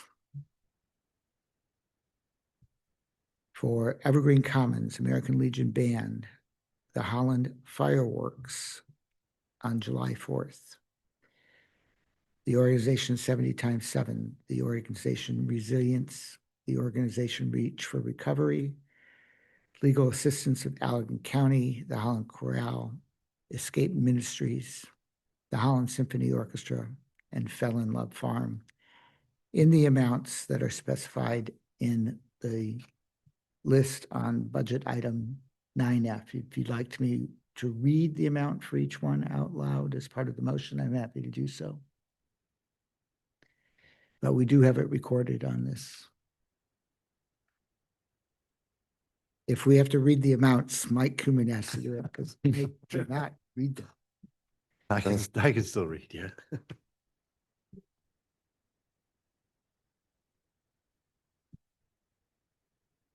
All right, did you actually make that most? I move Okay, that yeah. we approve the manager's. I'll second that. spending. I'll second that. Motion by Supervisor Ringelberg, second by Trustee Kuman to approve the manager dispensing the contracted services amounts for the organizations that I just listed in the amounts listed on agenda item 9F. Any further discussion?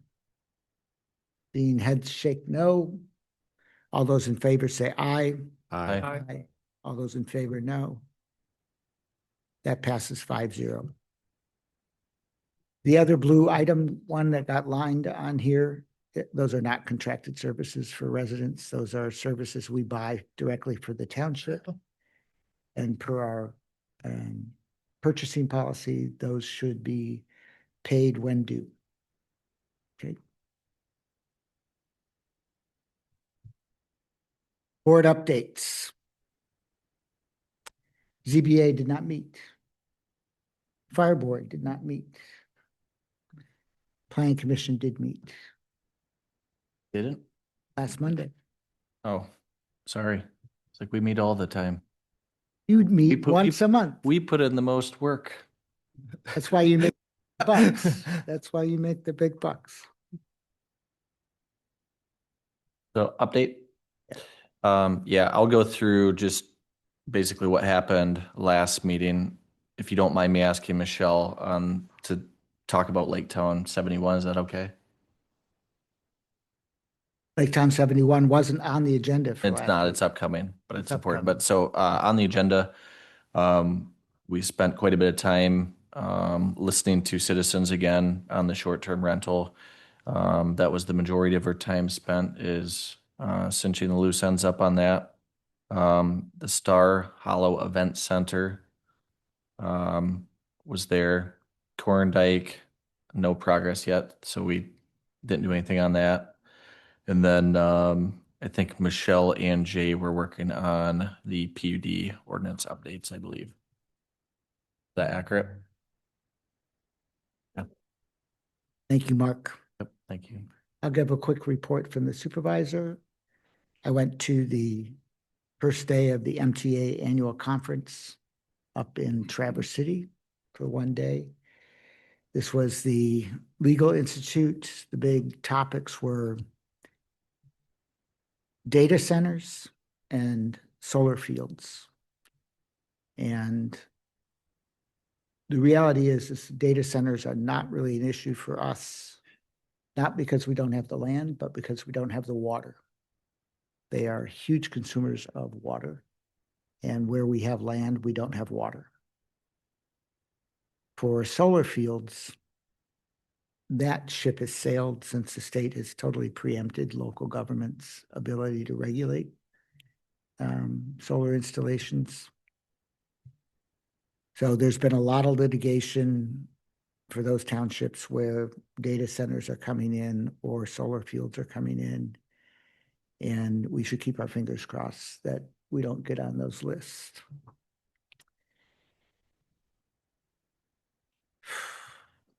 For the Felt Estate is publishing a 2025 annual report for last calendar year, and that will be circulated to all of you. I spent my afternoon at the Felt Estate for the West Biscayne Chamber Day of Giving, where I supervised a group of people doing invasive species removal.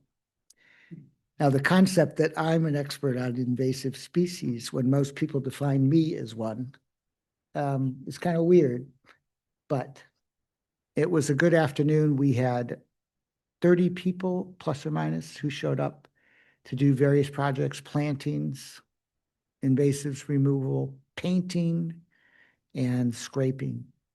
So it was a really good afternoon. It was kind of cold and windy, and I know that for the stairs, we had people scheduled to show up there, but because of the wind, there was less of a turnout there, if any. And so Jeff did clear the path, the walkway, the landing at the base of the stairs, to stand all by himself with a little help from the Mahindra tractor. And then I did see Zoe and Michelle at the cemetery, but I didn't see any other volunteers. And Sophia as well.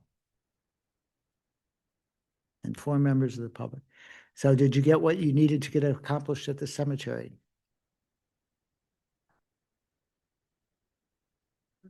I have some local members of the community come. Jeff had it all set up. It was great. Flags were put out, the bark was put down, the planters were planted with flowers. We had enough flowers to do around the well pump head.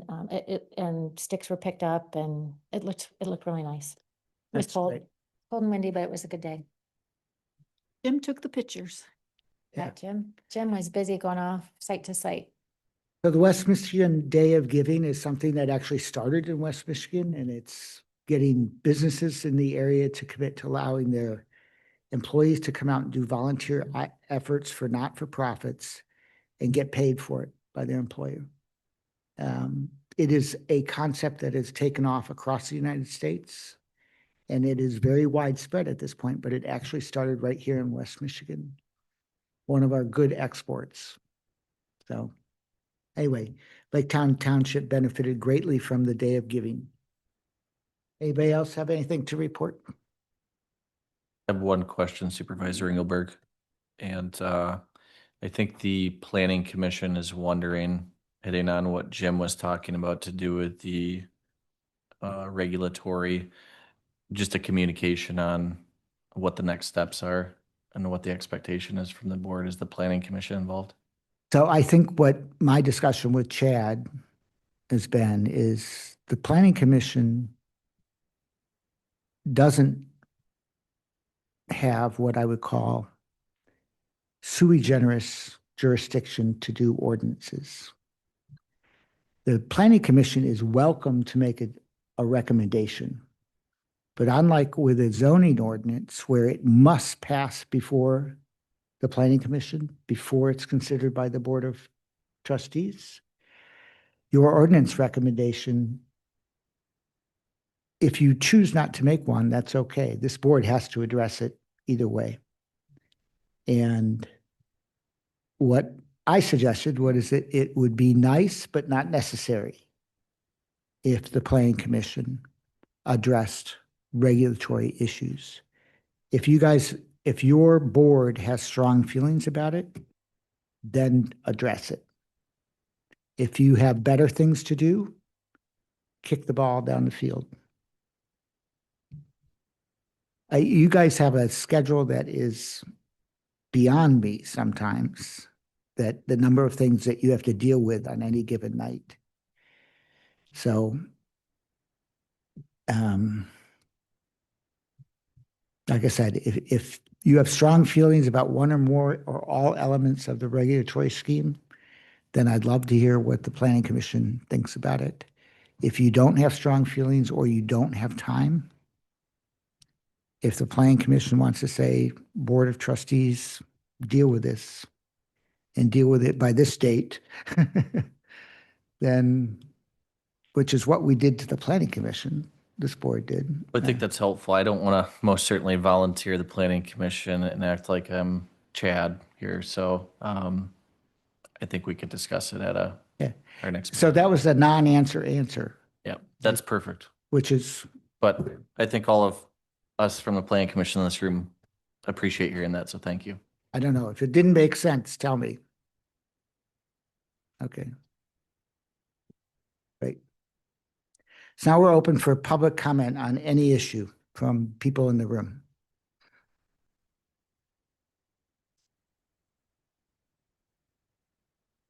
Got comments on a few things.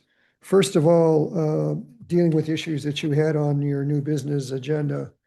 I think the township board should be commended actually for passing the resolutions on MERS. I can tell you why.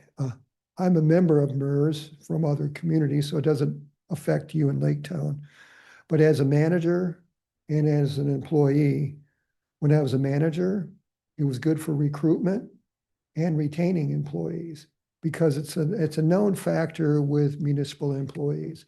So if you're looking for municipal employees, township employees that have experience, they're probably going to look at benefits first. And if they know that MERS is part of it, it is probably going to be a plus.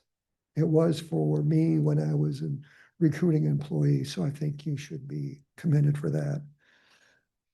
The second item I wanted to talk about was really the ordinance on short-term rentals and really the rules, which personally I'd be glad to work on them, but we do have a big agenda coming forward and some others. The issue that always seems to be the undertone of this whole situation to me is enforcement.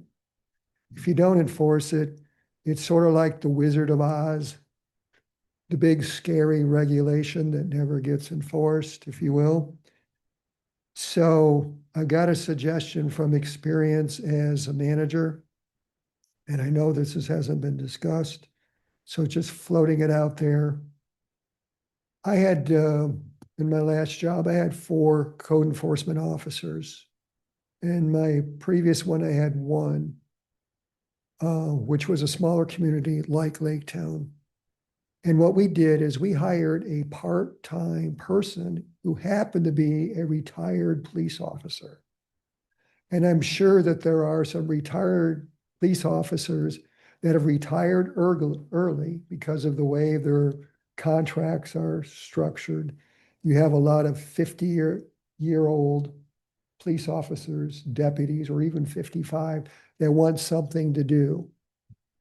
Hire someone part-time to do code enforcement, which would also include this ordinance on short-term rental. You can get them for a lot less. And believe me, from in your perspective, the sheriff's department is not going to be up here on a timely manner to deal with short-term rentals complaints. Or anything else. They're going to be dealing with traffic accidents and all the other, for lack of a better term, sexy violations rather than the mundane things that happen in neighborhoods, unless they just happen to be in patrol in this area. In the short time that I've been in Laketown, I've seen the sheriff patrol our neighborhood twice, and I swear that he must have been lost. I really do. They were nice. They stopped and talked to people. The best service that we've gotten from the county has been the road commission. They know how to plow and they do it well. So that would be my suggestion on enforcement. And I think you could find someone at a very low cost and probably have it covered by the dollars that you charge for the licensing of a short-term rental. The other one is a other matter dealing with my neighborhood. I happen to be the president of the HOA. I must have been stupid at that moment to accept that, but it had other issues involved. We recently have one of the cable companies coming through and terrorizing people's front yards, digging them up. I could tell the people from my experience that they're in the right of way. They can do anything they want. Do we have a cable administrator in Laketown? Other than the manager, no, we do not. We Okay. do have franchise agreements with Okay. each of the 4 cable providers Okay. in Laketown Township. I'll get with Stephanie on that That would to be the find right out thing. what's, who to talk to, because I want to make sure that. Was that Spectrum? Was it? Yes. Yeah, so we do have a Need a franchise agreement contact with person on Spectrum, that to make sure that we hold them to repairing reasonably. and they're Correct. obligated to do that under the franchise agreement. Right. They Good. are. I just want to make sure, because the last time we had someone without knowledge of that and someone's driveway actually cracked all the way across as a result of one of the guys doing a directional drilling across. The cable company didn't honor that requirement. The builder did. He stepped up and replaced the driveway for the person, so problem solved. But now we have a couple dozen people involved in this one, so I want to make sure we know who it is and hold So them the 4 accountable. cable providers in Laketown Township are Spectrum, Xfinity Comcast, Frontier Net, and 123 Net. And it kind of depends on what you are, I said Spectrum for you because geographically where you are, that tends to be Spectrum. But there's also Comcast down there. Yes. So I think they're just probably what I call cherry picking neighborhoods, and we're the newest one of many, I'm sure. Thank you. you bet. Thank you, Jane.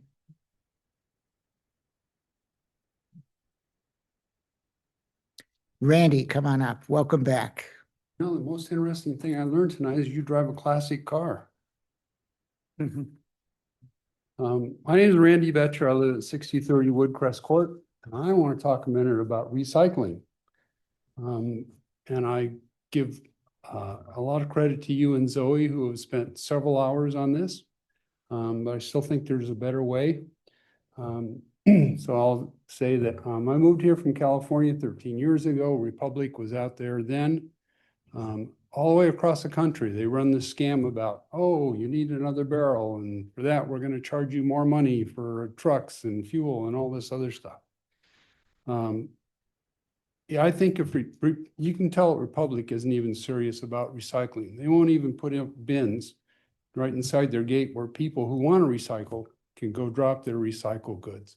I mean, they just refuse to. The only thing they see. You can drive right in, you go check in at the Waite House, and you can go drop all your recycling, glass, paper, cardboard, every day of the year. Right, but it's a pain.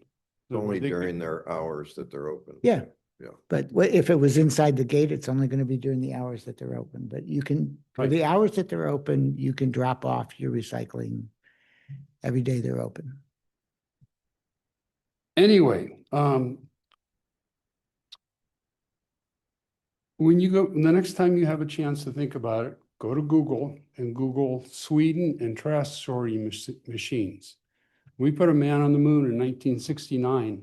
And as far as anybody's concerned in the United States, the only way we know how to recycle is another trash can. Sweden recycles 52% of all the trash they collect by machine. The rest of it, they turn into fuel that they run their generators with for electricity. In some of the places where they don't have the big machines, they have smaller machines, and they will give people multiple different colored bags to sort their trash at home. When it gets put in the can and it picks up, the machines sort it by color, and that's how they do the sorting there. Just 47 miles north of here in a little town called Rockford, they have figured out how to do recycling for free. If you want to recycle, you go out and buy a couple bins that you can carry around. You fill up the bins every 2 weeks, the truck comes around, the guys get out of the truck, they dump it into the bins. When the truck gets full, they drive right to the recycler place, they turn in the recycled goods, they get the cash, and that's what pays for the men in the trucks. But Rockford doesn't charge anything. I just think that there's a big opportunity to ask what are other options other than forcing everybody to have a barrel, pay another $10 a month, $120 a year, and that will go on forever. It'll never stop. And now is a good time when you're talking about recycling to maybe come up with a different program. I know Republic, all they see is dollar signs.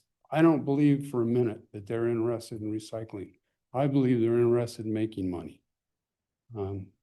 Anyway, so I just wanted to ask you to, I just want to put on the record that I think there's other options. I think there's better options.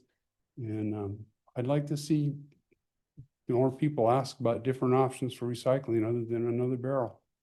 That's it. I think when we walk through this, I mean,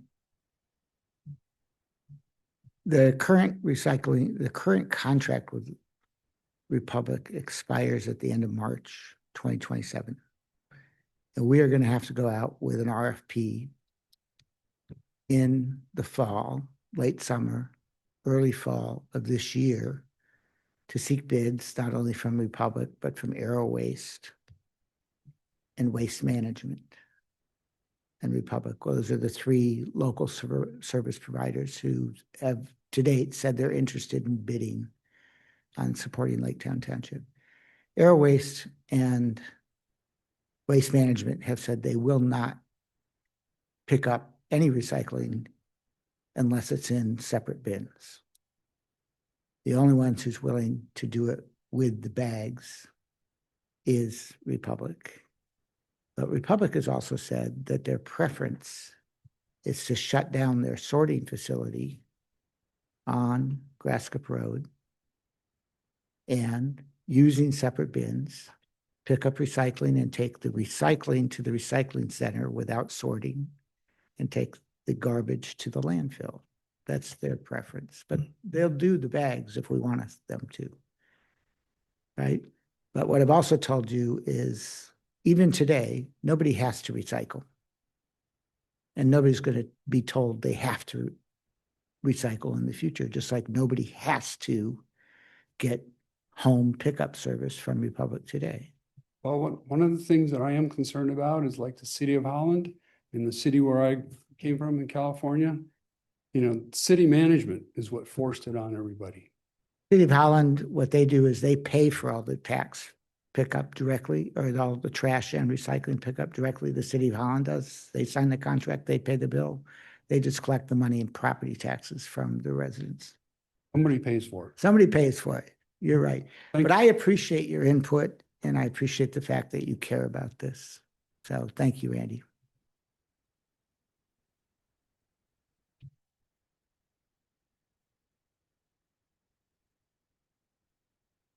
Name is Randy Keeganville, 6496 Maple Lane.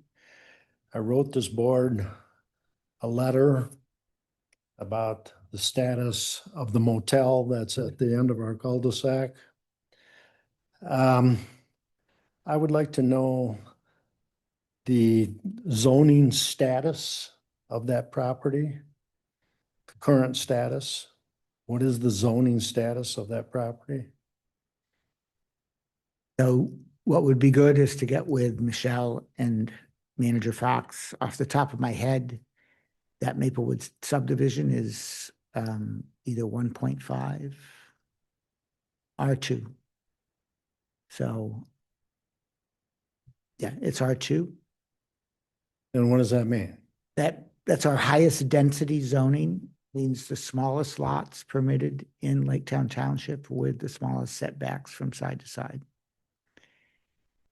Uh-huh. Does that mean it's a commercial zoning, residential? It's residential only. But until we adopted the ordinance we just adopted, doing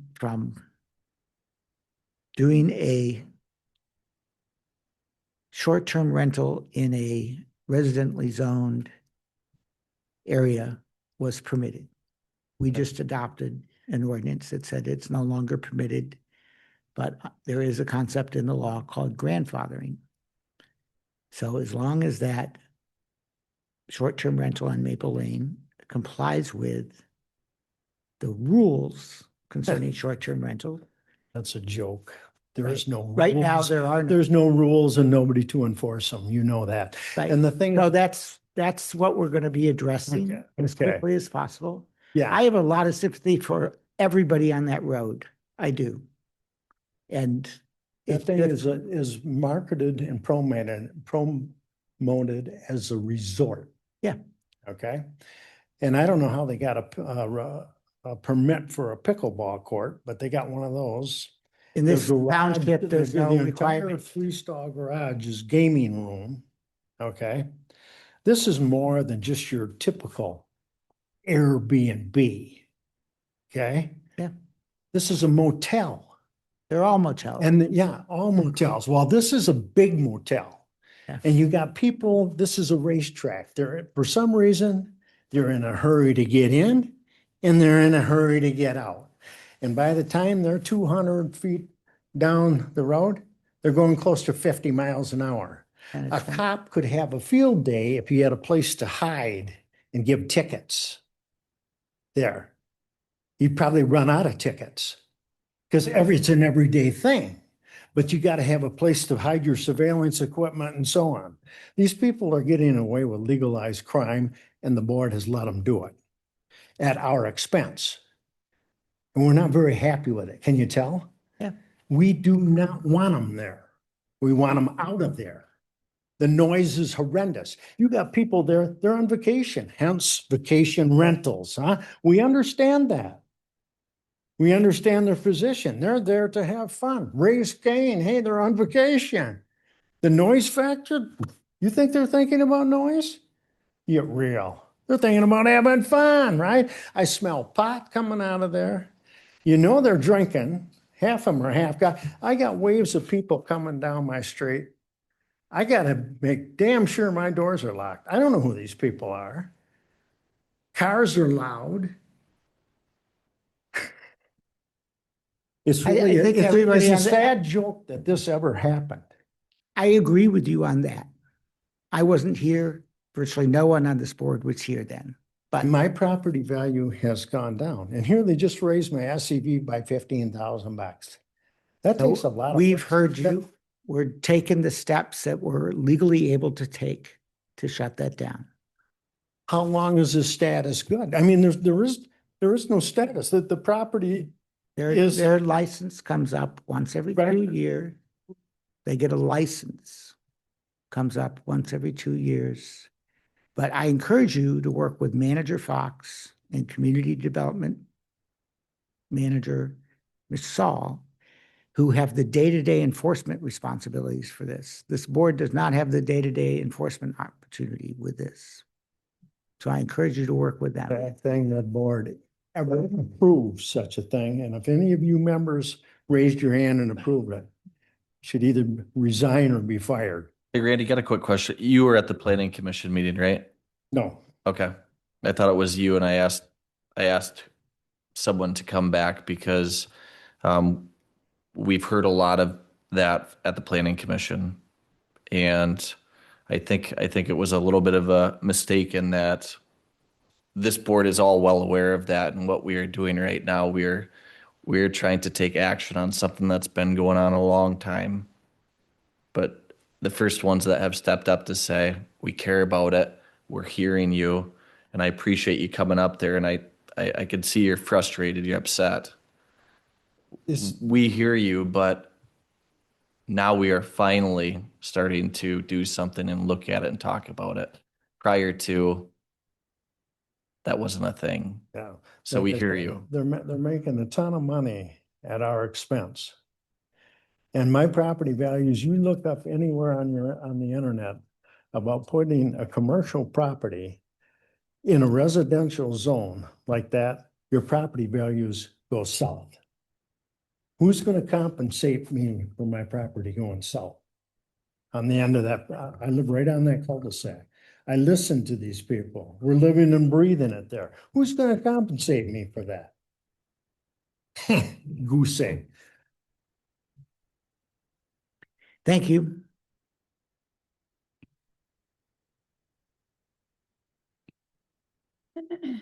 Ray Bursma, 6529 145th. I had no intention to come up to speak tonight, but after hearing Mr. Keekenveld, I think I need to say something.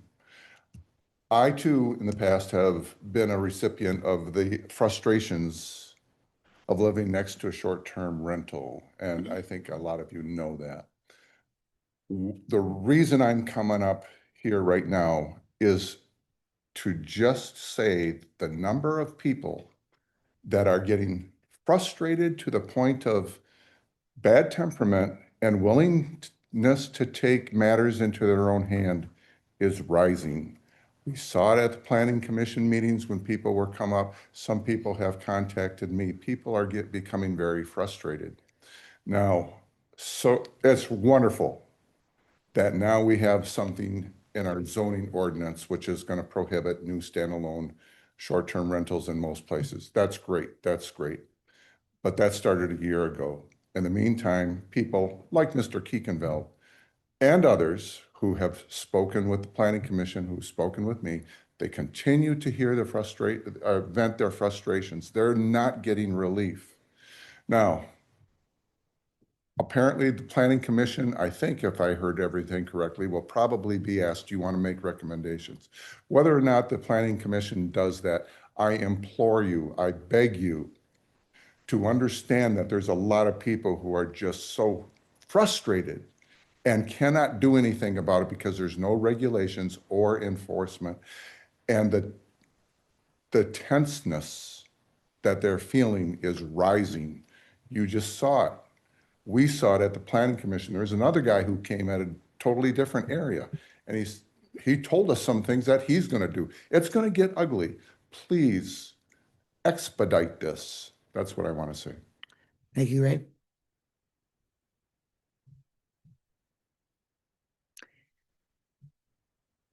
Seeing no one else in the room, I invite people who are online to ask the board a question about any subject at all. Mr. Grumney, you're unmuted. Hey, good evening. Hey, I just wanted to get all this in my 3 minutes. First of all, as a public employee since 1987, I want to thank Stephanie for taking this issue head on with our MERS, our retirement and moving us over to MERS. I couldn't believe the plan we had when I first came to work here, and she's moved it in a general direction that will be appealing to young firefighters that we hope to move forward and hire at some point. As far as the SDRs, I think there's a multi-prong approach to enforcement. You just passed ordinance to curb the commercial enterprises. So that's a good first step. I don't think that enforcement should come on the backs of all applicants and all short-term rentals. I personally have one at my house. It's an attached accessory dwelling. In the past 3 years, I think we've had about 120 different residents, and I doubt my neighbors even paid attention. There's been no issues, no calls. If residents are in the uprising and getting more frustrated, I totally feel for that side. It's unfortunate. We do have law enforcement in this county. I can say from the fire department side, we wait for law enforcement. We wind up directing traffic out in the street, waiting on law enforcement to come and do their job. So they are shorthanded. They will triage the different calls. They're doing the best they can. There needs to be some sort of enforcement for the problem rentals. I don't think it should come on the expense of the current law-abiding and ordinance-abiding short-term rentals, the quiet ones, the ones that are bringing people into our area that like our area and want to purchase homes and services and goods in our area. I think that's good for us, but I truly feel for the people like on Maple Lane that have to live with that. I wouldn't want to present that for my neighborhood. They would not be good. And the last thing on Republic, I've lived multiple places from coast to coast and worked coast to coast. I now have the absolute lowest annual waste bill that I've ever had. Those guys will pick up anything. When I had the axle got smashed from a snowplow, they were out within 2 or 3 days with a new can, no questions asked, no problem. I've had great service and just been a good company so far. I had them when I lived in another state as well. So I've had good response from them. The bill is the lowest I've ever had, and I appreciate their work. That's all I've got to say. Thank you. Thank you, Mr. Grumney.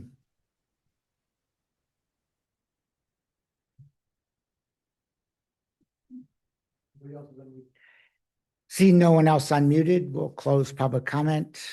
At this point, we're going to take about a 10-minute break. We're going to clear the building. And when we come back, we'll take a vote on going into closed session.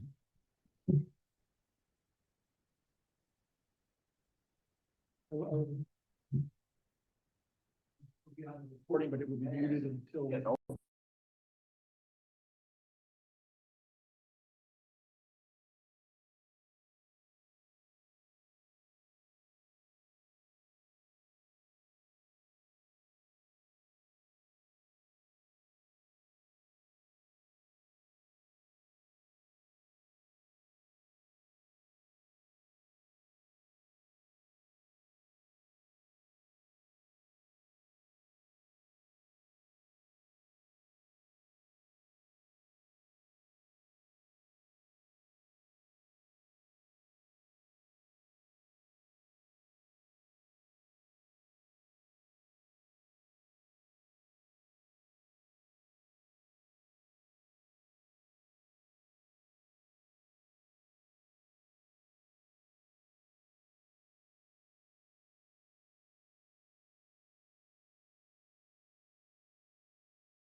I was, before by that. I second that, I wanted to ask the same question. I was like, are we? We're back in session. Okay, so we're back. So we're going to ask Ron Bolchi and to talk with. The motion is, and I will make the motion, that we direct Manager Fox to work with Ron Bolchi on enforcement options for short-term rentals, both the regulatory scheme and then how to enforce it with Attorney Bolchi in preparation for the Planning Commission meeting the first week of June.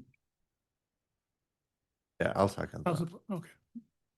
Motion by Supervisor Ringelberg, seconded by Trustee Timmerman to direct the managers to begin working with Attorney Bolchi on short-term rental enforcement, both the contents of a regulation and the enforcement mechanisms for that regulation in preparation for the Planning Commission meeting the first week of June.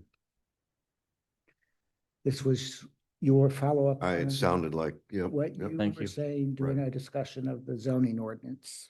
But to bring to your attention, the environmental, the planning commission on June 3rd, you have Three. public hearings. 2 of them are massive. You can face a 4-hour meeting. I want to give you that heads up. That's all. Okay. In preparation for. Yep. Just wanted to be I'm clear not that- telling the planning commission what they have to do. Whatever he produces for the planning commission, this board could certainly utilize the following week. Right? Because I get it sooner rather than later for the enforcement and I the. mean, and I agree with that. Like we've said all along, it's an enforcement issue. That's our biggest problem is Well, enforcement right now, issue. we have a short-term rental ordinance that basically has no regulations. Right. It doesn't do Doesn't anything. say Yeah. quiet hours. It doesn't say, anything about activities and overflow and sound and impact on neighbors and all that kind of stuff. I briefly spoke with Pat and Ray, and they're also like, hey, we should talk about this because we have seen people that upset where we're rather afraid if we don't do something and talk about it, we're going to end up with more situations.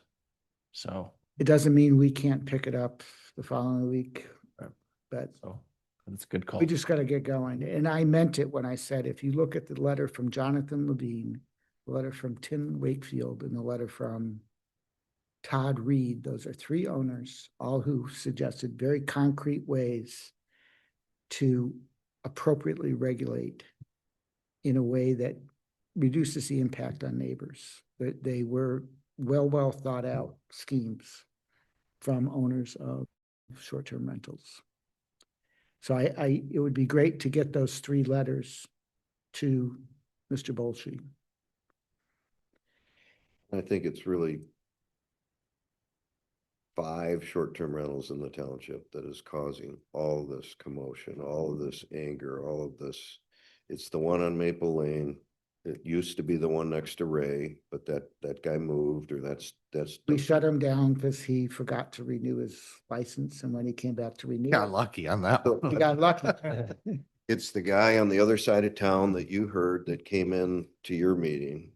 It's less than a half dozen, but we have to deal with that half. Right. dozen. We got a few bad apples that are. Well, there's Making people, things there's worse. people threatening to throw speakers up and play music back at the other people, Right. and it's gonna get out of hand.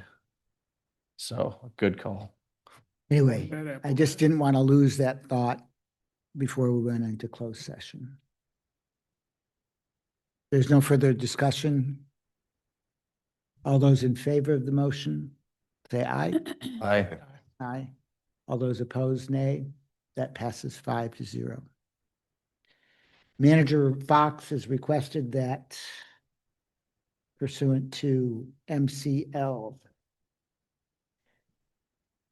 We're not in closed session. Okay. Manager Fox has requested pursuant to the Open Meeting Act, section 15.268, that we enter into closed session under section 8D to consider the purchase or lease of real property up to the time an option to purchase or lease that real property is obtained. So this would be to go into closed session so we can talk about commercial terms that we might be willing to offer to acquire real property. And per the Open Meetings Act, we're entitled to go into closed session to discuss that confidentially, so it doesn't hurt our negotiations with the other party. So I move that we go into closed sessions for the reasons stated. Support. That motion to go into closed session for the reasons stated is supported by Treasurer Johnson. Any discussion? All those in favor say aye. Aye. Aye. All those opposed, nay. That passes 5-0. We will take just a couple minutes to go